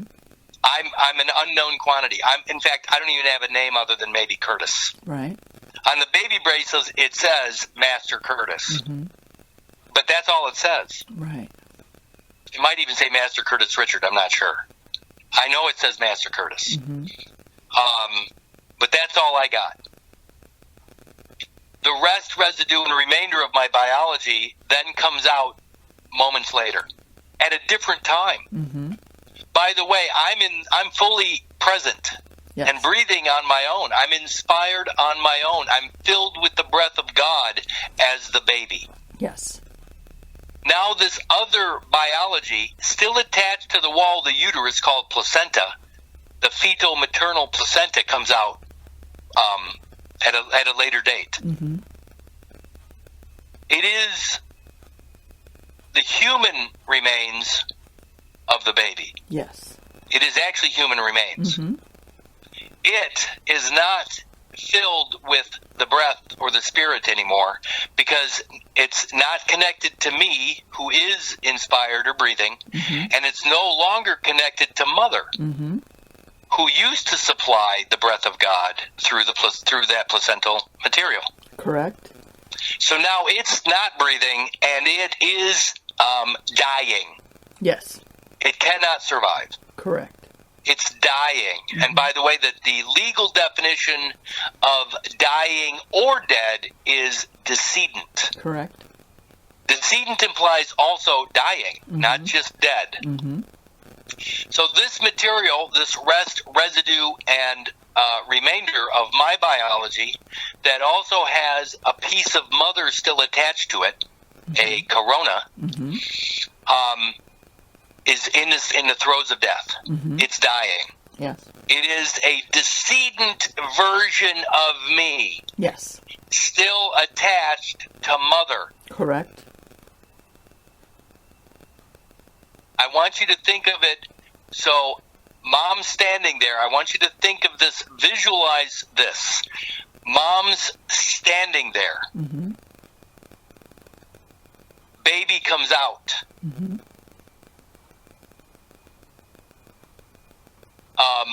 Attached to the stem or the umbilical cord, they take baby and cut baby off and take baby away. The other material, the rest of me, comes out as afterbirth, and I want you to think of it as falling to the ground. It's the fallen man. Yes. It's fallen also means to cut. So it's the cut man. Yeah. So it falls to the ground. That becomes the location where it fell, is the location of, or the point of arrival. Yes. For that material, that cake, that placenta. Yes. They create a document evidencing the location of its arrival. Yes. They call it a live birth record. It's a live birth record because when it comes out of Mother, it is still living. By definition, legal definition, yes. By legal definition, it is living. Because it still might have it pulsing. It still could be pulsing, any of that stuff, but so that by description, by legal description, it's still living, so it gets a live birth record. There is no record of baby. No. So the rest, residue, and remainder, the human remains of my own biology still attached to Mother, is in the throes of death. Yes. It dies. Now it dies intestate. They have a biology, a live birth record for something that died. And it died without a will. Right. Because there is nobody there to claim it. It is an orphan child that was never claimed by a parent. So the biology, the left behind human remains, becomes a decedent estate, an orphaned decedent estate. Correct. That has fallen to the ground. They give it a marker. Think of it as a headstone. They mark the location of where it fell. And now it is the record of a fallen man. It's the record of the fallen. Yeah. Or the sacrificed. Remember that this is where I'm confused. When it falls to the ground, is it the fallen angel of God? Is that the thing that gets raptured? Do they take that material and rapture it and say it went to heaven? So that's the heavenly body, which would make it the Christian? You see what I'm getting at? Or is it the native on the ground, the Native American that of the soil where it's located? So again, remember that this material is marked at Swedish American Hospital within the township of Rockford or city of Rockford, which is in the county of Winnebago, which is in the state of Illinois, which is within the United States of America, which is on the soil of America. Mm-hmm. It is in a fixed position forever, Mm-hmm. like a stake in the ground. It is a stake in the ground. Mm-hmm. And as long as I keep claiming the birthday as my own, I am at the end of the rope that's attached to that stake. Mm-hmm. I am the elephant with that rope around my ankle. Yes. I can never go any further than that stake and umbilical cord, i.e. rope, allows me to go. Mm-hmm. Because of the fixed position of where that biology fell. There's no evidence of me even being alive. I am missing, presumed dead, and at the end of 7 years, that material, that character, is dead. Right. After 7 years. Yeah. So now it's a full-blown decedent estate. Mm-hmm. And that's the position, that's the birth certificated character subject to Scott versus McNeil. Mm-hmm. Okay, now here's the problem. Is it possible that the baby that goes out and is fully present, Mm-hmm. is that him? Is the spirit-filled, breathing, unnamed him? Him being the decedent?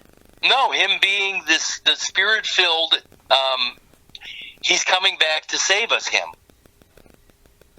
He's coming. Are you him? Are you the one that everybody's waiting for? Yes. Yeah. So. Okay. So my question is, him, the Savior's, the salver, the one that is in control of everything out here in the present, has to come back to that location to save that vessel or to save that person. Mm-hmm. Are we the Savior? Wow. Because that material could go either way. Mm-hmm. It could be the raptured fallen angel Yes. from heaven, because it's the celestial body, Mm-hmm. or it could be the fallen native, Mm-hmm. the sacrificial native, the native that was sacrificed, the alternative. Mm-hmm. Is that material that's left behind both? It's both. And it's both. Okay, that's what I was wondering, because that's the choice. Yeah. We here in the present choose: is it the alternative that is sacrificed, or is it the Jesus sacrifice, the angel, the fallen angel? Mm-hmm. Because it is the left behind material, and are we the one that's choosing the story for it? Mm-hmm. Because it can go both ways. Yeah. Well, if you look up fallen in etymology, 1400, the definition was morally ruined. By the, it's also from the 12th century, those who had died. Then in 1765, it was connected to fallen angel. And 1608 was also fallen woman. So it's like, are you going to be, is the church going to have its piece, control over it, or is the state? Or and that's the controversy, is who gets their piece of flesh? Is it the state? As long as you're split, as long as you accept their fiction, the falling out, yes. As long as you become unknown by accepting the fallen through the birthday, then they can go, oh, I get it. I'm going to salvage you. Oh, no, I get you. I'm going to save you. Either way, they can keep it going on forever. Okay, so here's what I'm thinking. Mm-hmm. You have two pieces of paper, ultimately. One is the upper and lower case live birth record Mm-hmm. for the biology. Mm-hmm. And then you have the all caps version, Mm-hmm. so one is the live birth record, the other is the birth certificate. Mm-hmm. I think one evidence is the ghost, and one evidence is the cadaver, Mm-hmm. the body. Yeah. Well, the state actually takes the substance and creates the live birth record, right? Yeah, the live birth record is for the substance, Mm-hmm. but when it dies 7 years later, Mm-hmm. it because missing presumed dead, Mm-hmm. it gives rise to the ghost. Right. Mm-hmm. Now, again, the problem is that cut material both the Native American that is on the land or on the ground, as well as the fallen angel that gets raptured back to heaven? So is it evidencing both the church and state? Are they both arguing over what that material is? I think so. I think they're both arguing of what that material is, and they both have their evidence, their documents to say, this is mine, this is yours. And the whole crux of getting our labor is us agreeing to that through the birthday. So outside of the womb, here we are. Mm-hmm. Where do we fit into that, and what would we be?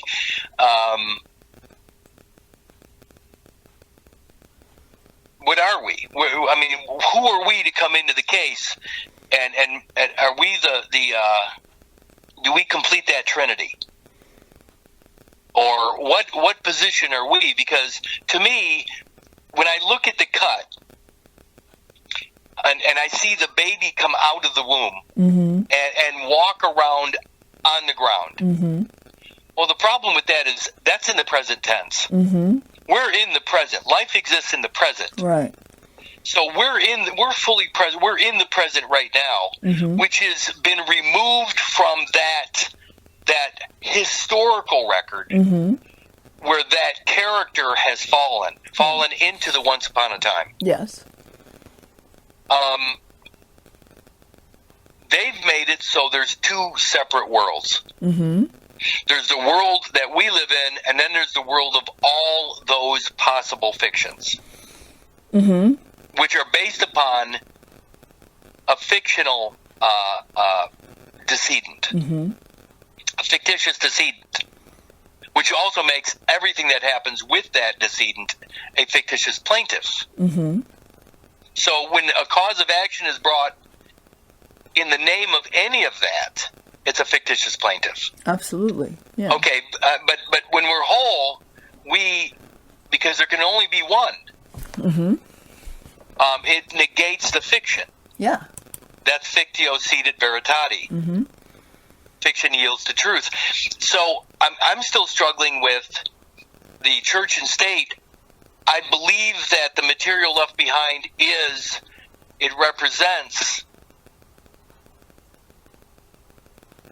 does it represent both of those, church and state, potential? Well, it has to, because both of those are fiction, right? Yeah, the cut, anything to do with the cut, any product of the cut is fictitious. Yeah, well, any creation that says they have some jurisdiction over you has to be within the fiction, because one, they can't have any control over nature. They can only you're right. They have no control over reality. Yeah. At all, not zero. And they say it right here in this Supreme Court says Oklahomans who are also tribal members, we can't do anything with them if they're whole. So as long as you don't claim to be broken, that's all. To me, it's like everything, all of that, Rome, every verbal thing that has to do with saying someone has control over me is on the other side of the phantom toll booth. In other words, everything they do is based in the mind. Yes. I mean, I woke up this morning and I was thinking that the squirrel Mm-hmm. has no interest whatsoever in any of these mental creations. Mm-mm. the squirrel does what it does because it's in reality. Mm-hmm. I mean, it deals with potential enemies. It deals with, but there aren't even enemies in nature. Nature doesn't have enemies. Mm-hmm. We use the word enemy, but there are no enemies. Mm-mm. It's just nature. Mm-hmm. Things eat other things. Plants grow on other plants. There's parasites. Mm-hmm. There's symbiotic relationships. There's all these things going on in nature, Mm-hmm. but they're neither good nor bad. Right. It's just nature. Mm-hmm. If we allowed nature to do what it does, we could actually fit into it very easily. Mm-hmm. Through like laissez-faire capitalism. Well, and we could be in a cooperative, collaborative relationship with nature if we... Even with each other, which we Mm-hmm. should be part of nature. And Mm-hmm. what I mean is that even the business, or I'm going to use the word commerce for lack of a better term, Mm-hmm. but even us, we could interact with each other Mm-hmm. in a laissez-faire system where products that are brought to market die or survive based upon their demand. Mm-hmm. But that demand would be natural Mm-hmm. because, again, if I open a coffee shop but my coffee is horrible, Mm-hmm. nobody drinks it. If nobody drinks it, I don't survive as a coffee shop owner. Mm-hmm. So the product itself, the quality of my coffee is what brings people in, and if the quality drops, so do my customers, and then so does my business, and then eventually I don't exist anymore. Mm-hmm. That's laissez-faire capitalism, Mm-hmm. supply and demand. Mm-hmm. But by the same token, is if I serve a poisonous cup of coffee and I kill somebody, through that negligence, I could be prosecuted. But that's real court. Mm-hmm. That's where somebody would find that I had the intent to kill somebody, not just through negligence, but I poisoned my coffee, which then a true grand jury would bring me, or would indict me and bring me into a true court, and then not commercial court. They would take me into a real court for that intent to kill or intent to harm, and that would be a real court, not a commercial court system. Well, and I'm trying to get at is that all fictions, all ideas that are forced upon us are not natural. Right. And in that case of the court, there's a direct consequence directly for the damage, and where in commercial courts there is no direct. The only people that gain in a commercial court are the lawyers and the judges. The people don't gain anything really from them. The attorneys and the judges. Yes, the attorneys and or the attorneys and the system. I don't even know what they're not judges. I don't know what they're actually called. But we use the word judge and we use the word lawyer, but neither one are applicable in reality. Yeah, administrators, directors. I don't know what they are. But, CEOs. So again, my question is, when we come out of the womb, mm-hmm. and when we're walking around on the ground in the present, mm-hmm. that is a world that is actually disconnected mm-hmm. from the fictitious events happening back there in his story. Yes. And when I look at the cut, when they cut me off and they turn me loose out here, mm-hmm. the space between my belly button and that terminal end of the umbilical cord that they created, mm-hmm. that space, the gap between the terminal end of the umbilical cord that they have back there and my belly button, which is another terminal end. Mm-hmm. This terminal end that I have, my belly button, is what they're calling the new beginning, the New Testament. Yes. Out here is the New Testament mm-hmm. in reality, where the Lord exists, mm-hmm. Anu Domini. Mm-hmm. But they're saying it begins at year one. Mm-hmm. Whereas everything in the womb has been forgotten when we claim the birthday, mm-hmm. the first birthday, and then celebrate the birth from mm-hmm. there on in annually. we never go beyond 365 days. We always celebrate the birth of the infant. Mm-hmm. So infancy alone, by celebrating the infant, the infant version of us, we never go beyond the capacity of infant, so we never reach the age of majority. Mm-hmm. By never reaching the age of majority, we never have legal capacity. Correct. So all of our property as minors always remains in the trust Mm-hmm. to be administrated by some other group of people. Right. As long as the birth day is in play for the infant, we never get to the actual lordship or the legal capacity to rule over our true biological dominion. Right. Ever. We never get to be the lord of our own household, us, our body, even. Ever. Mm-mm. As long as you agree to that date. As soon as you agree to that date, if you visualize the phantom toll booth, you're standing outside it as a 3D breathing living person, and you go and you say birthday, you're like into this paper world. It's like, in fact, because the cut evidences the biology, your biology. Mm-hmm. On the record, your biology is still attached to mother, but your biology is there as well. Mm-hmm. That means that us out here beyond that history Mm-hmm.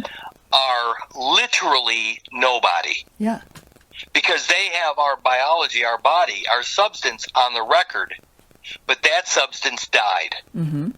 So we are nobody because our biology died, in my case, 62 years ago. Absolutely. Mm-hmm. And so there's nothing but a decedent estate in play in the courtrooms. Anywhere on the record, it's a decedent. Mm-hmm. I am nobody. Right. And I mean biologically nobody because my biology died. Right. On paper, on the record. According to beyond the phantom toll booth, yes. Even though you're over here living, breathing, you're completely... And people who don't follow the rules that let go of a lot of those things, you literally can't interface with it, you know? Right, because there's no connection. Mm-hmm. There's no hyphen. Yeah, and the only connection is not of benefit to you. So the bond that exists between the United States and America is the only way that you can interface with the United States of America in Congress assembled. Mm-hmm. It's through the bond. Mm-hmm. That's the only way, and you got to think of that bond as being the bridge or the boat Mm-hmm. that crosses over the chasm of the cut. Mm-hmm. They're working within that interstate space. Yes. And that's where all interstate commerce is occurring, Mm-hmm. is in between one end of the cut and the other end of the cut. I think of the cut, you got to think of the cut, the terminal end on the umbilical cord side and the terminal end on my belly button side. Mm-hmm. They are both banks of a river. Mm-hmm. Mm-hmm. That's how I look at it. Mm-hmm. They're banks, and the only way that I can get to my inheritance Mm-hmm. from this position with the belly button is to use a medium Mm-hmm. or middleman to get to the other bank, Mm-hmm. which is the terminal end of the umbilical cord, because that end has my inheritance. Mm-hmm. So I don't have any money on this side. Mm-hmm. I don't have it. In fact, they got rid of the money in 1933. Right. And so I'm out here as the living, breathing man, but I have no access to any of my money because it's on the other bank. Yeah. And the only way for me to get to the other side is to go through a medium of exchange or a middleman, which just happens to be an attorney. Mm-hmm. Okay. That's what I'm trying to get at is, who am I out here compared to what's over there on the other bank? Mm-hmm. Of course, course, we know that the space in between these two banks, the one end of the terminal end of the umbilical cord, and of course the other terminal end is my belly button. We know that space between the two is an avulsion. Mm-hmm. But it's the waters of mother that separate us. I mean, I was talking to another friend about this the other day, and it's like she doesn't have the ticket. So, like some kind of ID that says this is who I am. So I was looking at it as the fictional world, whether the church wants to claim it or the state wants to claim it. It's like being in Disneyland. Once you get in Disneyland, then they can have all the stories about who owns who and whatever. But in order to interface or be able to have that inheritance, you got to have a ticket to get there. You got to have a ticket, and their ticket is the birthday, which is all to their advantage and none to my advantage. But I still need a ticket to play in their world of fiction, commerce, where everything at this present day and age is controlled, by them. Because of lack of knowledge. Because of lack of knowledge, yes. And because it's so it's so out of context what people think they know, that it causes such cognitive dissonance that they just want to go drink a beer and forget about it. Well, that's always been my position. Well, I hang out with a bunch of them now. I you know what? Until I'm done with the book, I'm not drinking at all. So it's been since July 4th. Wow. So it's been a while for me. But here's what's really another way to view what you just said. Mm-hmm. So I'm on the mainland, and my bank is here. Mm-hmm. My bank. It's on the mainland. This is where all my money is. This is where all my wealth is. This is where all my inheritance is. And that's on the mainland? And I'm just saying, I'm on the mainland. Okay. Now I get on a boat. Uh-huh. And I go out to sea. Uh-huh. I am now out there earning my living. Okay. And my vessel is this body that I have right here. Yes. So the mainland, where all my stuff was deposited in the bank, is there. Okay. Now I get in my boat, which is this body, and I go out and I do things. Remember, I'm not attached. This is a vessel that can move around. Right. But this vessel is not the location of my money. Right. So my boat, you got think of a boat leaving and it's out on the Atlantic Ocean. If I lose my ability to communicate from this boat to the bank. So let's just say I take my boat across the Atlantic and I land in England. My bank is still back there on the Americas. Right. In America, on the soil. Hell, X marks the spot.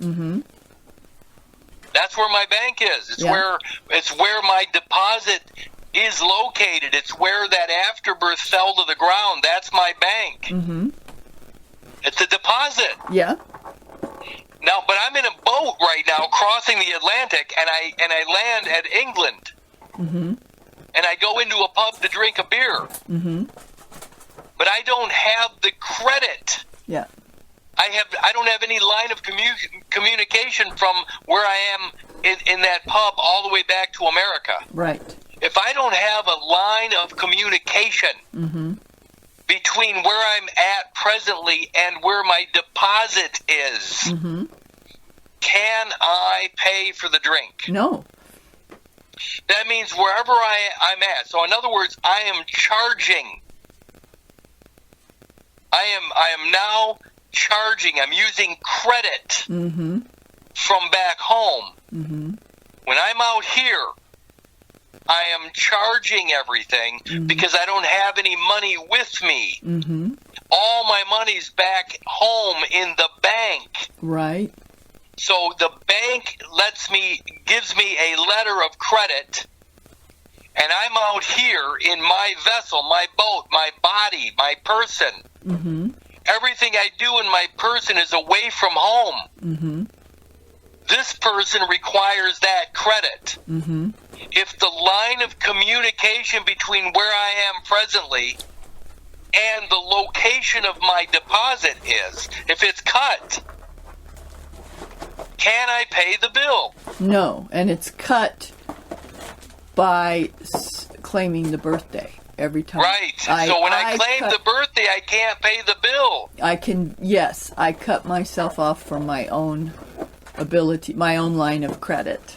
My own ability to pay. Mm-hmm. If I'm both the vessel out there and I'm the bank, mm-hmm. I don't need to extend myself credit, do I? Mm-mm. I can always pay. Mm-hmm. If I'm one, I can always pay. I don't require a middleman to be the line of communication. Mm-hmm. That's what they did. Mm-hmm. They separated me, my body, the person. They separated this, mm-hmm. the vessel mm-hmm. that's out here in the present, from the deposit of the past. Mm-hmm. And then they say the only way you can get to your money is through us. Mm-hmm. And that's my point, is if I'm whole, my line of communication is always intact. Mm-hmm. If I accept their idea, then I require their middleman. Right. Now, what people don't understand is that communication and communion are the same. Right. The Eucharist, which is the communion, when you realize the Eucharist is your biology, it is the amnion, it is the Lamb of God. Mm-hmm. When you understand that you and it are one and the same, I and the Father are one, Mm-hmm. then I don't need to extend myself credit. Mm-hmm. I'm whole. Yeah. I am the money. Yes. I don't. If I'm in a pub in England, I don't require some line of communication that was created by somebody else to reconnect me with my money. I don't require an exchange. I don't require a toll booth. I don't require anything from anybody. Mm-hmm. It's my money. Mm-hmm. If I'm whole. If you're whole, right? You know you're whole, but the system's still there, Kurt. No, you're missing the point. Okay. The material that they cut off of me is me. Yeah. I'm both here and there, but if I'm one, I'm one. Yeah. There is no space. There's no interstate. Yeah. It's immediate. Mm-hmm. You're still seeing a disconnect. Yeah. You're still seeing a disconnect because you can't see it as one. I see it. Okay, look at. Let me do it a different way. Okay. I'll use a word. Mm-hmm. So I'm back in the hospital. I just came out of mom. Mm-hmm. They cut me off. Mm-hmm. They cut me off from my deposit. Mm-hmm. Right there in the hospital. That deposit stays right there in the hospital. Mm-hmm. And that hospital's in Rockford. Rockford is in Winnebago. Winnebago is in the state of Illinois. The state of Illinois is in the United States of America, and America is Roman Catholic. Mm-hmm. There's my deposit. Mm-hmm. They carry me home away from my deposit. Mm-hmm. Now here's what I want you to see. Now I'm on Summit Street, 4 blocks away from my deposit. Mm-hmm. Or 3 blocks away. As I get older, we move to Parkside, which is now 2 miles away from the deposit. Mm-hmm. And then I moved to Naples, Florida, which is 1,200 miles away from my deposit. Mm-hmm. And then I moved to the south of France, Mm-hmm. which is X amount of miles away from my deposit. Mm-hmm. Here's what you don't see. As long as I know the deposit exists, and it's in my mind, Mm-hmm. wherever I'm physically located, this vessel, this boat, and the deposit, the biology, the same biology as the boat itself, me, Mm-hmm. is all one. Mm-hmm. It's called enlarge. I've enlarged my outlook.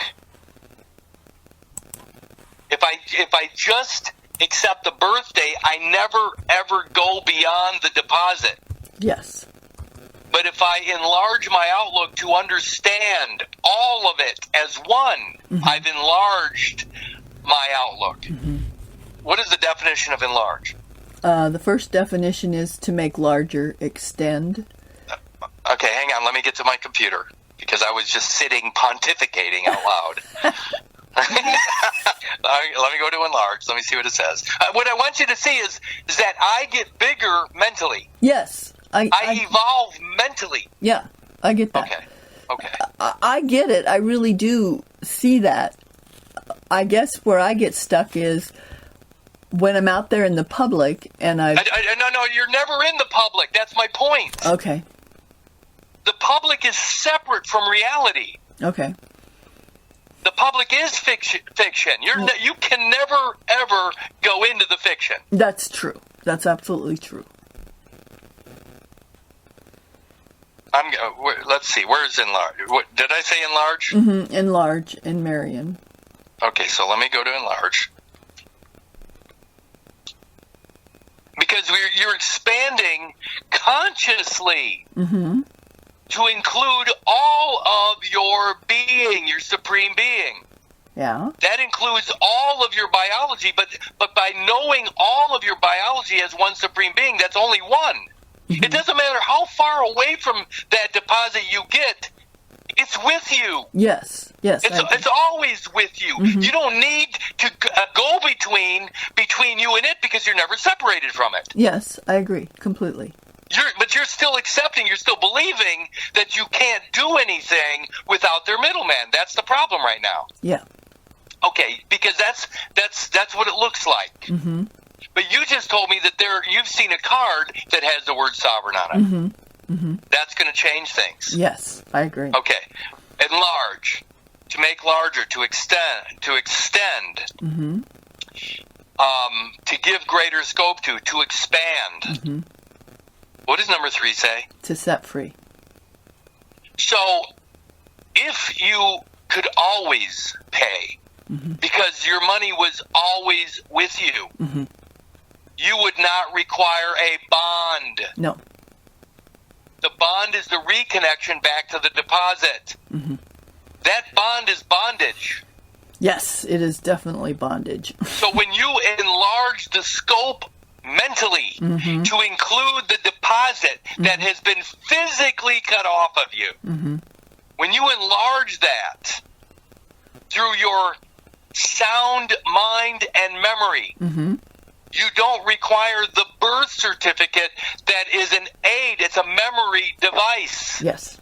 It's a mnemonic. Yes. It helps you remember something. Mm-hmm.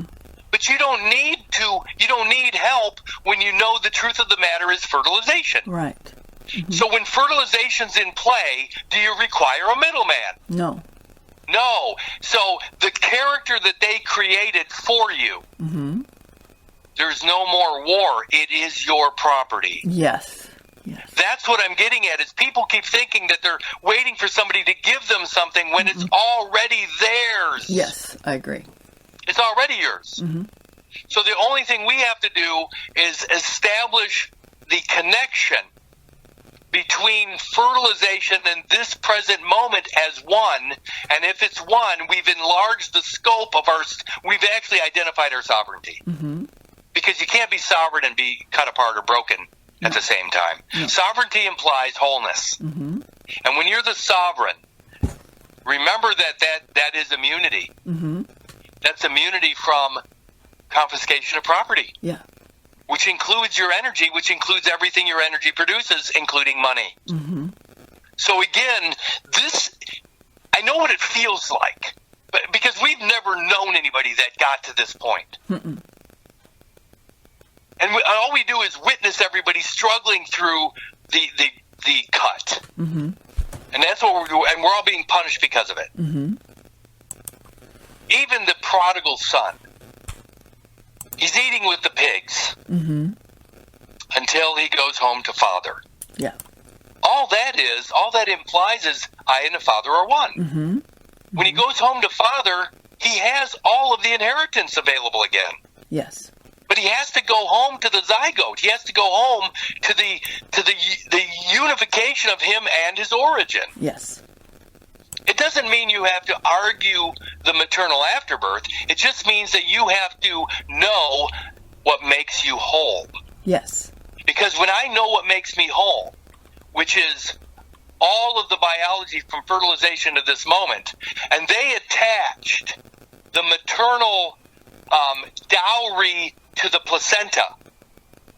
When I am whole, do I not receive the dowry? Yes. That's the money. Mm-hmm. But I can't get to it if I keep claiming separate. Mm-hmm.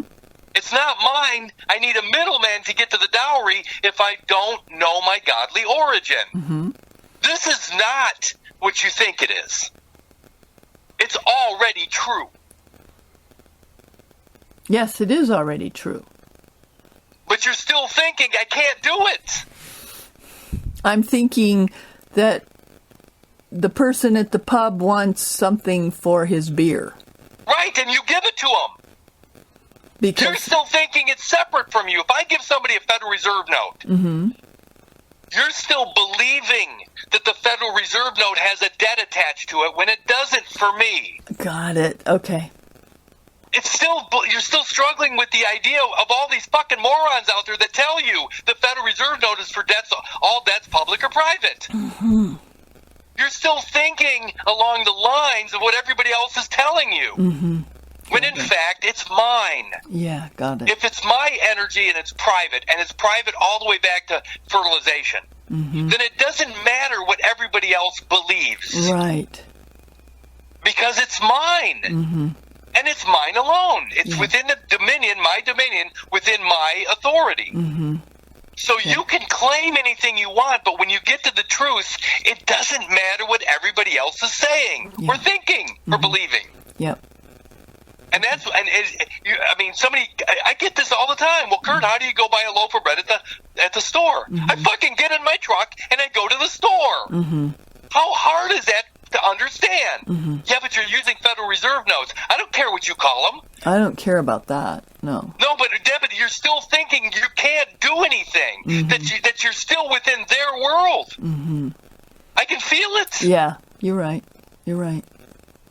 I'm almost there. I can feel it. Well, you are there because you've always been there. Yes. Yes. All of us are always. The truth doesn't care what we believe. It's already true. But what I'm saying is most of the beliefs are falling apart to where my mind is almost there too. Well, again, if I walk out this front door and I get in my truck and I go to the store and I buy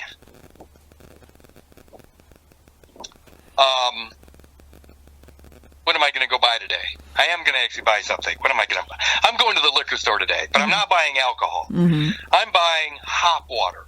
Okay. Hop water or hop refresher is a Lagunitas product that tastes almost like a hoppy beer, but it's not alcohol. Huh. It's really refreshing for those people that like hoppy beer that don't want to drink alcohol. So I'm going to go buy a bunch of hop water today, and I'm going to whether I pay with my PayPal debit or I pay with cash. It doesn't matter. Right. On their ledger sheet in their accounting, it does. But in reality, it doesn't. Because everything I've earned that I have is within my dominion.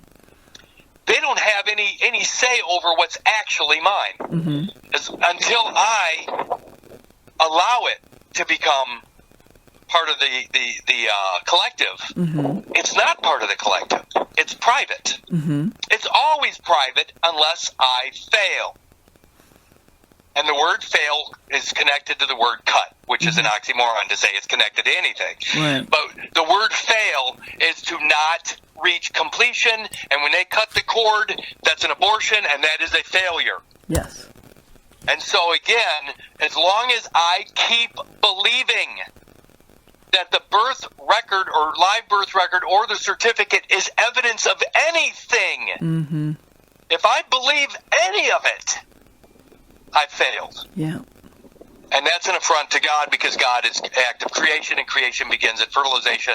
So again, when you disconnect from your bank account, and the bank is the other terminal end. My belly button is one bank, and the terminal end at the end of the umbilical cord that they cut is another bank.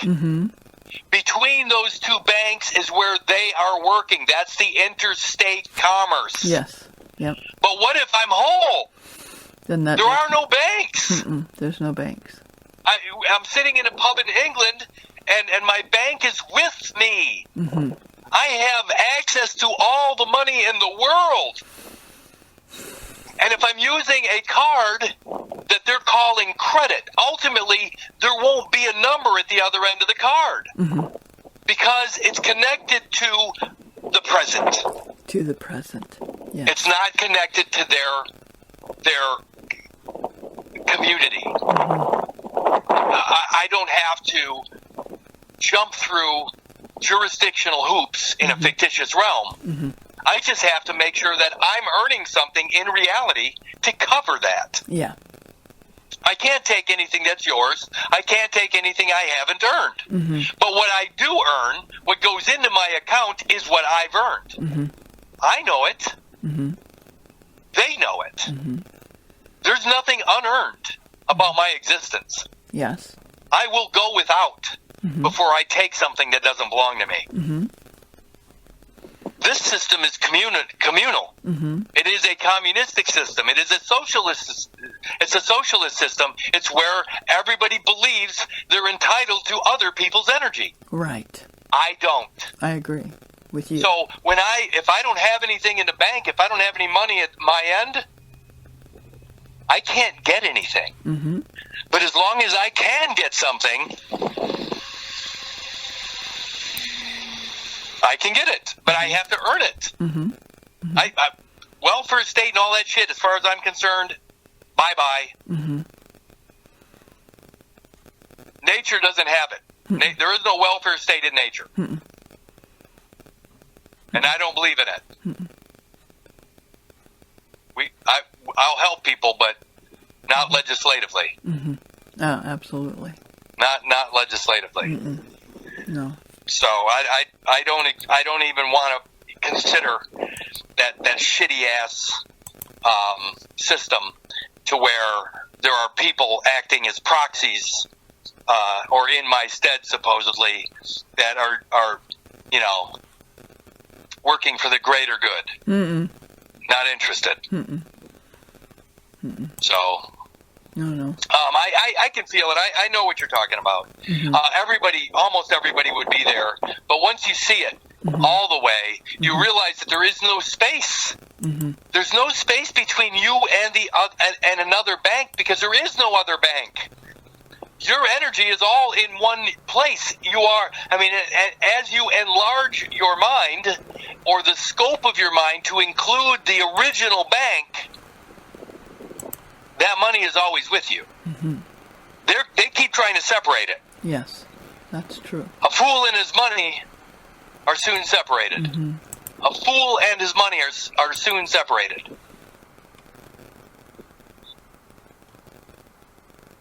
And that's the truth. That is the truth. Yes.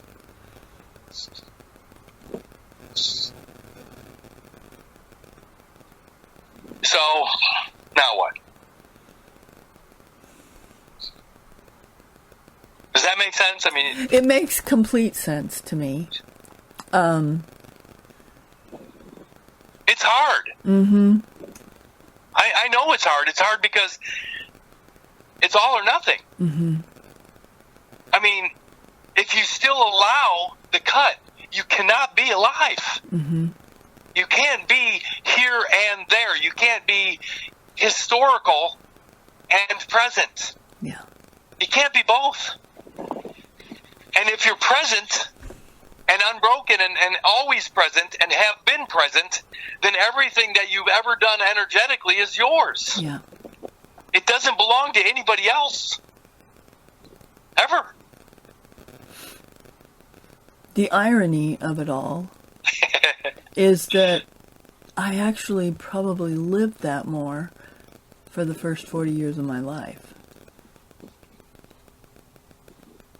It's possible. I mean, Not consciously, but I always set my life up. I mean, I didn't know about the birthday and all of those things, but I set my life up that there was a little piece of it that dealt with that, and then the rest of me was an exchange, and I never did credit. I never did any of those things. It's what I could have, I had, and I actually lived very free and did everything I wanted to do. It was much freer than I live now. Well, and to be fair, it is harder now. I mean, they're really making it difficult on every level. Absolutely. For us Mm-hmm. to do the right thing, because the right thing is opposite of the court of public opinion. Yes, absolutely. The opposite. Mm-hmm. Yes. So, I mean, it's getting more difficult because all the young people want, virtual, pretend, superficial existence where they can pretend they're boys Mm-hmm. or they're girls when they're the opposite. Mm-hmm. They're making it possible for everybody just to say, hey, this world is anything you want it to be. Mm-hmm. No, it's not. Mm-hmm. It is what it is, and you're stuck with it. Yep. I could have never played in the NBA. I could have never, Mm-hmm. been an NFL superstar. There's a lot of things I could never be. Mm-hmm. And that's just nature. Yep. And that's okay. Mm-hmm. I have other gifts. That's right. One right here. Yeah, that's the whole thing is, again, don't fall for, well, how do you pay for this or that? Because that's a they want everybody to stumble with that idea. Mm-hmm. Because if you can't see that you are the energy, Mm-hmm. and there is no separation between you and your origin except on paper. Mm-hmm. Except on paper. Mm-hmm. I mean, are you not still using the same biology that was created at the zygote? Mm-hmm. It's the same DNA. Yep. You're still using it, which means it's always been yours. Mm-hmm. So whatever contrived separation exists, it's a fraud. Mm-hmm. So you can't say that I can't pay for this, because the only reason you're saying you can't pay for it is because there's an impediment, a fraudulent impediment between you and ownership. Yeah. And that's the birth certificated character. Mm-hmm. That bond is the fraud. Mm-hmm. Because it's not you. Yep. It's not you. Yep. So back to what's outside the womb in the present light of day, reality. But then what was cut off and left behind back there, it doesn't really exist. Mm-mm. If you really think about this, if you're still using this biology, then what they say they have on deposit is not reality. Mm-mm. Hang on just a second.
You there? Mm-hmm. Sorry, I'm gonna tell you what's going on. Okay. I have a really nice man that has been listening to our stuff, actually. It's you and I most of the time. Listening to our stuff, our conversations, our epiphanies, our ideas. Mm-hmm. He's been listening to these things for a long time. Mm-hmm. He had a gal, Mm-hmm. and they had a son. Mm-hmm. And things didn't work out for whatever reason. Mm-hmm. And now he, as the father, wants to have access to his son. Mm-hmm.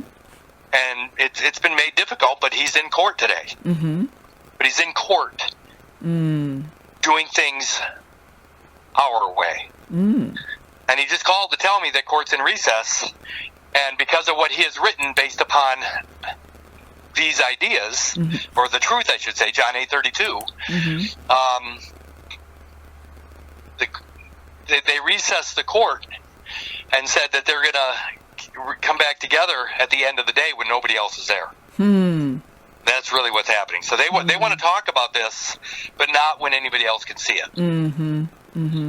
So he feels pretty good. Don't know what the outcome is because he never really know. But as long as he stays in truth and is not trying to manipulate things to his advantage, remember that this is not about. You got to always check your motive. If you're trying to manipulate something, it can't be true.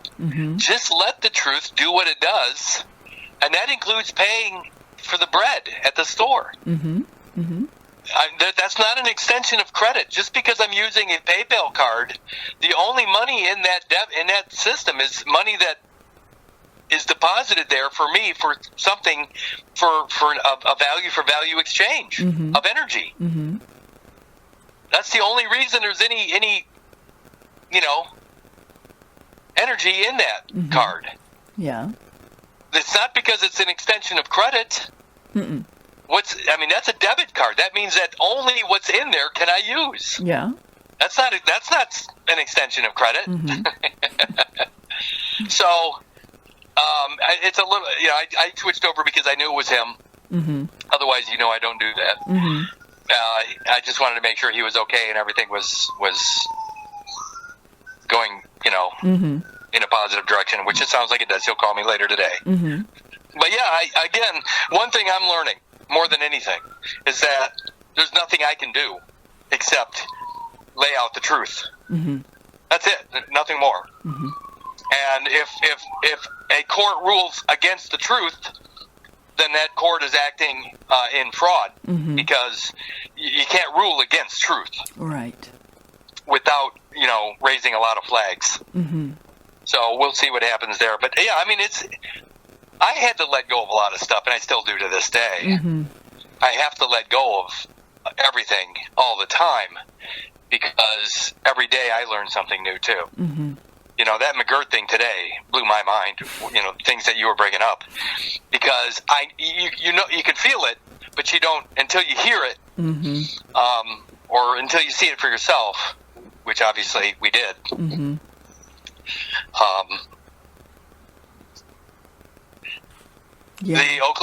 Oklahoman and the tribal member as one. Yeah. Oh, one last thing about that.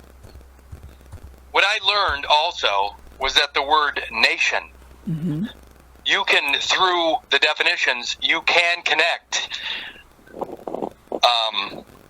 the word nation to the word family. So that your family, my family, is a nation in and of itself. Now here's why that's important. If the tribe is a nation, if my family is a nation, here we go. One nation, under God, indivisible. If that is to hold, and my family is a nation, and the zygote or my dad could be considered the head of household or the head of the family, the chief. One nation, under God, indivisible, is a sovereign position. Yes. The family, the head of the family, the father, and all those under or within the father's family indivisible. Mm-hmm. Realistically, biologically, that is you. Yes. Just you. Yes. With yes. all your parts in play. Yes. And that would be the sovereign nation. Yes. Now, here's what's weird about that. International mm-hmm. is between nations. Yes. So it doesn't mean between the United States and Yugoslavia, if it even exists anymore. Mm-hmm. It doesn't mean the United States and France. International is between families. Yeah. Well, yeah. I'm having an international conversation with you right now. Absolutely. Mm-hmm. So, international, what's really cool about that is that just cogence mm-hmm. is an internationally recognized peremptory position. Yes. International. Mm-hmm. So if a piece of me is connected to a piece of mother, and that piece was taken away and brought somewhere, what they did is they're saying that mother and me, that mother represents one nation, and I represent another nation. Mm-hmm. So in order for those two nations to be at peace, the placenta becomes the bond between those two nations. Right. If my biology represents the father, through, remember, the National Institutes of Health of the United mm-hmm. States says that pre-implantation embryo is correct. Mm-hmm. So my biology is one nation, mm-hmm. and the biology of, that would be the biology of the father, mm-hmm. right? Mm-hmm. The paternal, and then the implant, the biology of the motherland. Mm-hmm. The bond between the father and the mother is the placenta. Yes. Or the fatherland and the motherland is the placenta. Yes. That's the bond. Uh-huh. The only way it works for you at an remember, you're trying to keep the peace. Mm-hmm. To keep the peace is to leave the placenta where it is on deposit. You keep the peace by leaving the placenta where it's at. Mm-hmm. Mm-hmm. Not fighting over it, just leave it where it is. Let sleeping dogs lie. Yeah, yeah. So, by knowing your biology from fertilization, that's the father position, Mm-hmm. and allowing the placenta to remain on deposit as the bond. Mm-hmm. But by knowing your sovereign position, your sovereign nation position, you actually you've enlarged enough. Mm-hmm. And I can then say, has not the blood of Christ already paid for this? It has in the church realm, yeah. the religious realm. Mm-hmm. But again, on the state side, that has no weight. Right. On the state side, it doesn't have any weight mm-hmm. because it doesn't recognize religion. Right. That's why, it will work when you're dealing probably with counties. America. Mm-hmm. Yeah, or counties, parishes, anything to do with Inter Cetera and the mm-hmm. Roman Catholic mm-hmm. claim. Mm-hmm. So when my house, Kallenbach, is sitting on American soil, mm-hmm. it requires a bond. Mm-hmm. Kallenbach and Inter Cetera America, mm-hmm. I need a bond between my house, Kallenbach, mm-hmm. my tribe, Kallenbach, mm-hmm. and the other nation of America, mm-hmm. whatever that is. Mm-hmm. That's the bond. Mm-hmm. Now, the reality is as a sovereign nation, I can keep the peace by just leaving everything as it is. Mm-hmm. But also as a sovereign, which only begins at fertilization. Remember, the birthday is not a sovereign position. Right. When I know my sovereignty, all the way back to fertilization, then I have sovereign immunity. Mm-hmm. Yep. I'm talking about between nations. Yes. That's where it's all at. That's where people are confused, is they don't realize that my sovereignty begins at fertilization. Mm-hmm. And that's how I have immunity from all of these charges and all of these situations. That's where it is all at, but the placenta evidences the bond between the United States and America. Mm-hmm. Now, one last thing about the tertium quid placenta. Mm-hmm. This is in the book, by the way. Okay. Look up tertium quid real quick. Okay. Wikipedia. Okay. And this is going to blow your mind. It also is McGirt. McGirt evidences all this too. But go to tertium quid Wikipedia and tell me when you're there. I'm there. Okay, read it to me. Wait a minute. Yeah, just read it to me. Okay. Tertium quid refers to an unidentified third element that is a combination of two known ones. All right there. Feto-maternal. Mm-hmm. Two known elements, the fetal biology and the maternal biology, combined into one placenta. Mm-hmm. Okay, go ahead. The phrase is associated with alchemy. It is Latin for third something, literally third what? A translation of the Greek triton, ti. The Greek phrase used by Plato and by Arrhenius. The earliest Latin example is Tertullian, who used the phrase to describe a mixed substance with a composite property such as electrum, a somewhat different sense of the modern meaning. Okay, a composite. Mm-hmm. A composite product. They called it electrum or electrium? Electrum. E-L-E-C-T-R-U-M. Okay, and then over to the right, there's a little picture of electrum, supposedly. Mm-hmm. Of gold and silver. Mm-hmm. Okay, gold and silver. Mm-hmm. Which is, electrum is gold and silver. Mm-hmm. Mother and father. Mm-hmm. United States, typically, gold. The dollar is backed by what? Gold. And the America's peso is backed by what? Silver. So, electrum is the combination of gold and silver. Mm-hmm. The United States is gold, America is silver. Mm-hmm. Is not the placenta electrum? Yeah, it's holding the gold and the silver. It's biological electrum, isn't it? Mm-hmm. Mm-hmm. See, they created electrum. Mm-hmm.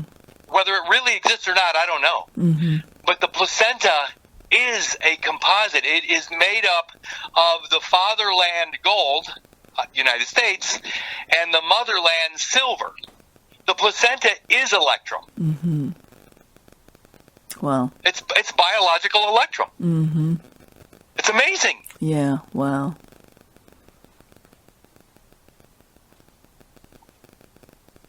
Wow. And it's and that's the bond. That's the bond. Electrum is the combination of the United States of America in Congress assembled. Mm-hmm. It is the United States of America in Congress assembled. Yeah. And that's the placenta. Mm-hmm. It's weird, isn't it? Well, I mean, I said something about this because it's actually it's actually giving us the, how do I want to say it?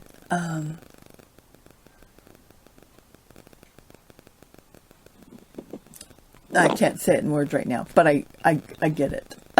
I mean, it's like everything we need. There's the gold and silver. There's the inheritance. We don't have to fight with it. It's all there for us. It's been created, given. We just have to know who we are in order to, yeah. Okay, and so let me participate. Yeah. Well, so the birth certificate, mm-hmm.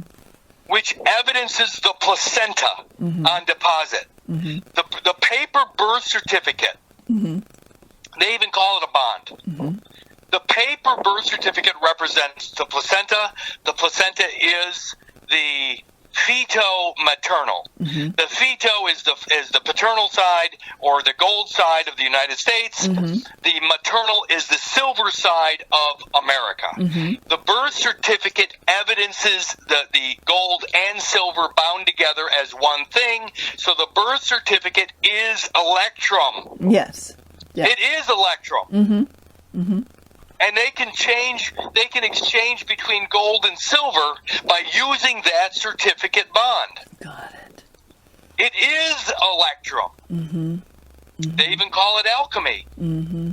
So they take and create a United States of America in Congress assembled. Mm-hmm. That is the birth certificated paternal, maternal, fetal, maternal organ placenta. It evidences the United States of America as one. Mm-hmm. It's all One an idea. Yep. It's all an idea. Mm-hmm. And the reality is all you have to do is know Mm-hmm. all the way down your origin. Yeah. When you know your origin, your biology is part of the electrum. Yes. And here's what's really weird. If the United States recognizes the pre-implantation embryo, if the United States evidences or agrees to that as being correct, Mm-hmm. what side are you on? What does your side represent? In the electrum, Yeah, gold. gold. Mm-hmm. You represent the gold. Mm-hmm. Mm-hmm. And mother's the silver. And the maternal side of the placenta is the silver. Mm-hmm. Yeah. So you represent the gold side, the gold standard. Mm-hmm. And that's why they used to say you're worth your weight in gold. Well. Your biology Mm-hmm. is worth your weight in gold, Mm-hmm. which is about 100 to 1 ratio over silver. Right. Mm-hmm. And finally,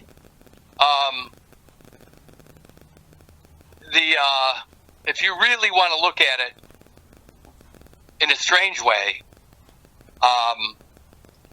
Hi-Oh Silver! Uh-huh. What was that TV show called? I never remember it.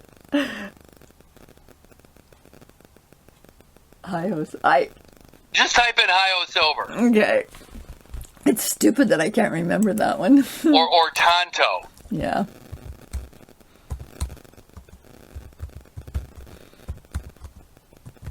I'm outside, otherwise I do it. Yeah.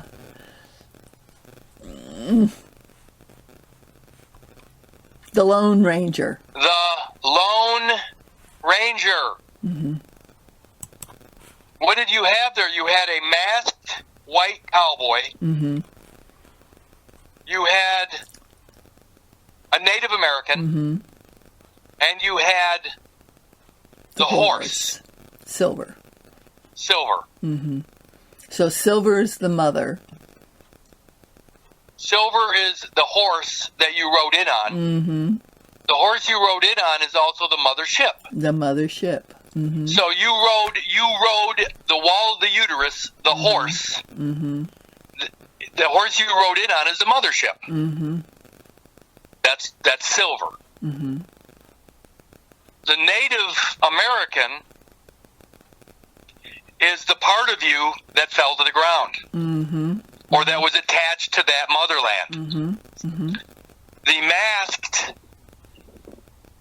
cowboy, white spirit, is the, if you think about it, that's the fiction. Mm-hmm. That's the persona. That's the person. That's the marker. That's the vestment. Mm-hmm. Mm-hmm. If you think about, so now you put all three of those together, Father, Son, Holy Spirit, I don't care what you call it, Mm-hmm. Lone Ranger, Tonto, and the horse, Silver, Mm-hmm. that's the Trinity. Mm-hmm. Mm-hmm. But it's all three elements, and all three elements are baby, umbilical, and extraembryonic plus placenta. Mm-hmm. That's all three of those characters. Mm-hmm. Yeah, it is. And the Lone Ranger is that individual riding around with, silver and the native. Mm-hmm. Mm-hmm. Pretty weird. Yeah. I mean, these people that wrote all this stuff, I mean, it doesn't matter whether you're watching The Lone Ranger or Seinfeld. Mm-mm. It's all there. It's always right in front of you. Mm-hmm. Well, they're always talking about this stuff. Yeah. So here's one little last piece about, I looked up Oklahoma in etymology. It's from the Muskegon Choctaw language. Okla is nation, and Homa is red. You got to be kidding. Mm-mm. Red nation. Mm-hmm. Well, blood nation, mm-hmm. communal, communistic, red mm-hmm. nation. Mm-hmm. It could be all those things, mm-hmm. but ultimately it is Oklahoma, one of the lower 48 contiguous United States, and the tribe. Mm-hmm. That's an international, mm-hmm. internation mm-hmm. Peace treaty. Yeah. Based upon the wholeness, your wholeness, which is your sovereignty or your mm-hmm. sovereign immunity, mm-hmm. which is why McGirt walked away from what looked to be a horrifying or horrible crime, mm-hmm. but the state court had no jurisdiction. Mm-hmm.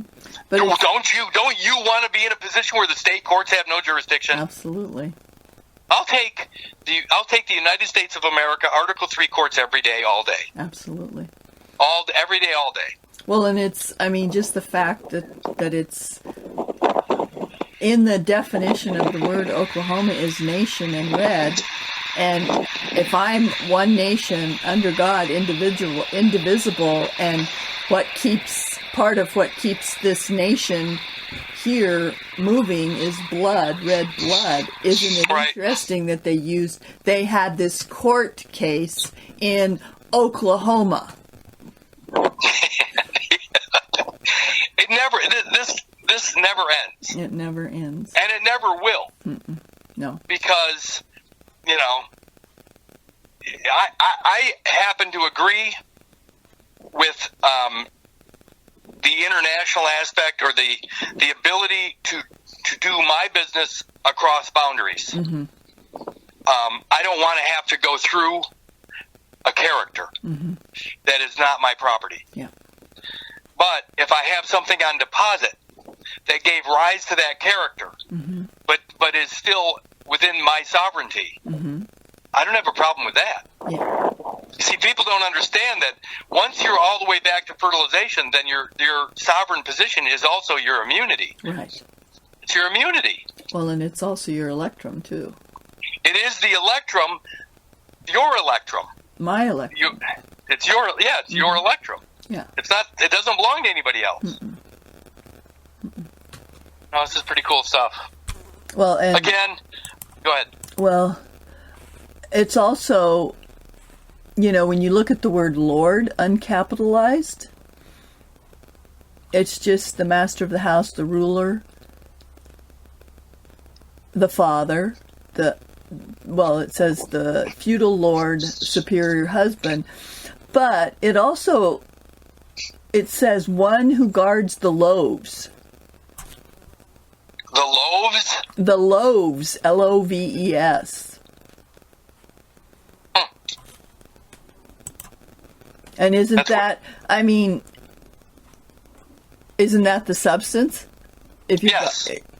One who guards, so they're giving you our Lord to guard the loaf, your placenta, but as a lowercase Lord, master myself, I can guard my own loaf, my own electrum. Right, you don't need to go into the Castro. Huerta. Yeah, you don't need to go into the Castro-Huerta when you can do it yourself. Yeah, exactly. Actually, that's the sovereign position, and actually, that's the responsible position. Yes. So, yeah, I know that this is hard for, people to understand. What's yours? Yeah. To work with. Well, everything from fertilization on, any energy you expend or create through that energy, that's all your property, and private property is untaxable. Yes. It's really that simple. Yeah. Communal property or public property, you're going to have a problem with. But private property is always untaxable. Yes. Well, and like you have on Facebook, prior to 1913, Americans kept 100% of their whatever they earned. Can you imagine this economy if everybody actually kept everything they earned? Mm-hmm. Imagine, I'd actually be a producer again. Mm-hmm. Mm-hmm. I'd be a producer. I'd be producing all kinds of things.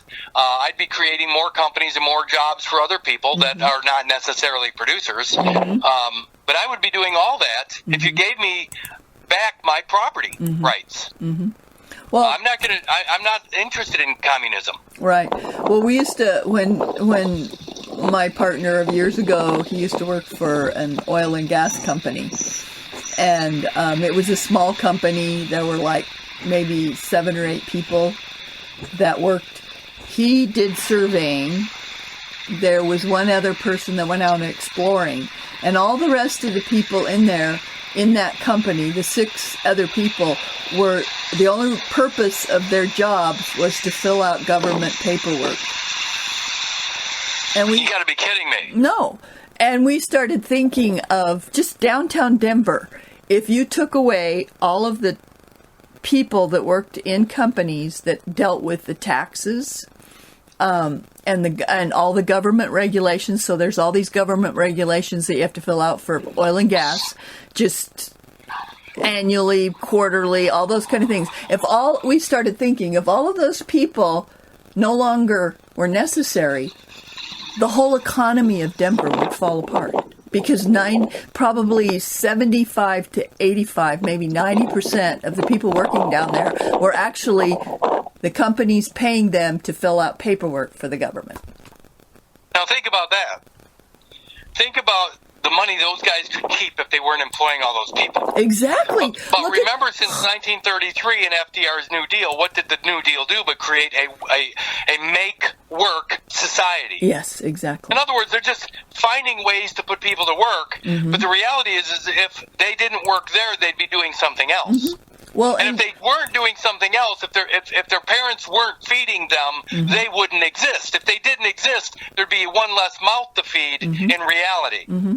Well, and think of all that creative energy that's being put into filling out forms, where if those people were doing something else, what creative things could be created?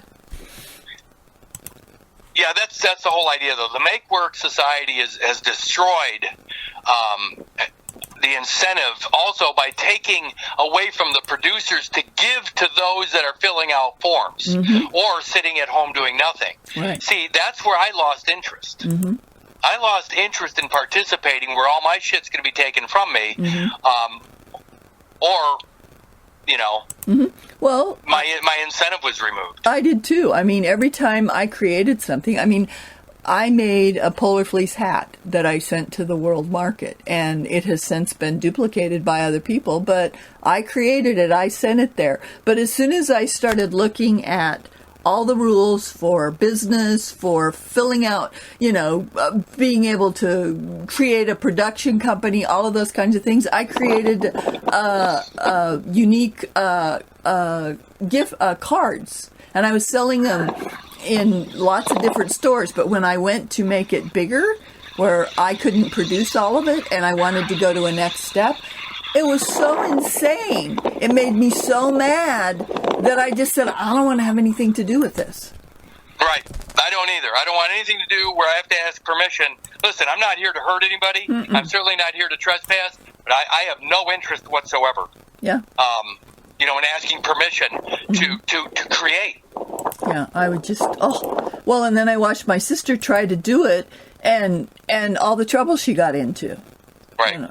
Just trying to sell product that her and her friend created at a winter market, and having to go get permission from the county, from the state, and then, you didn't fill out this form at the right time, so we're going to charge you 3 times what you didn't make.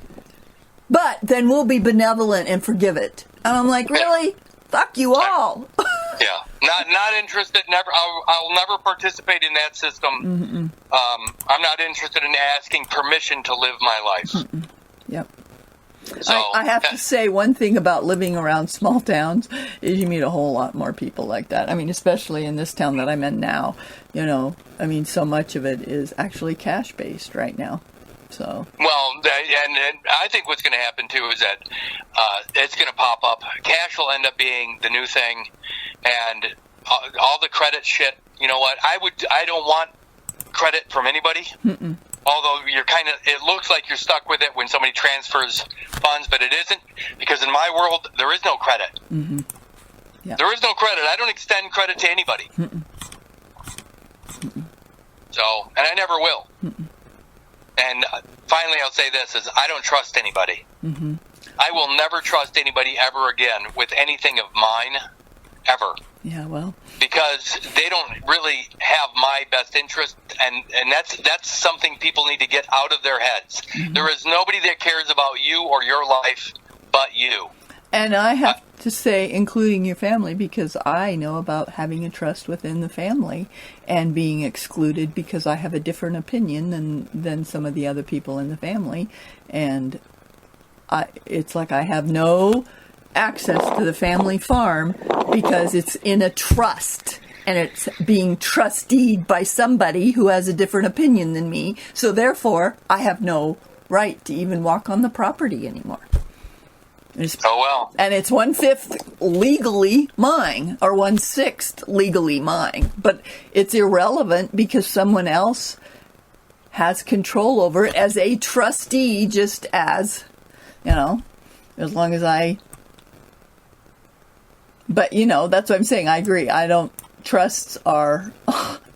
no, thank you. And I'm talking about it at the personal level, too, is I don't trust anybody at the personal level. Because, they don't care about my stuff. Exactly. I totally agree. And that includes my biology. Right. Well, and as the whole system has encouraged animalistic behavior rather than becoming self-responsible, it's even more that way. Well, I'm about ready to go for another bike ride. All right. Well, enjoy. I need to do this, to get out of the house and to stay quasi-fit. Yeah, I know I need to get out there. I did finally get a bicycle again, but I haven't. Excellent. We'll go use it. All right, lady. All right. Go do it. Love you. Send this to me when you get a chance. I will. All right. Okay. Bye. Okay, bye.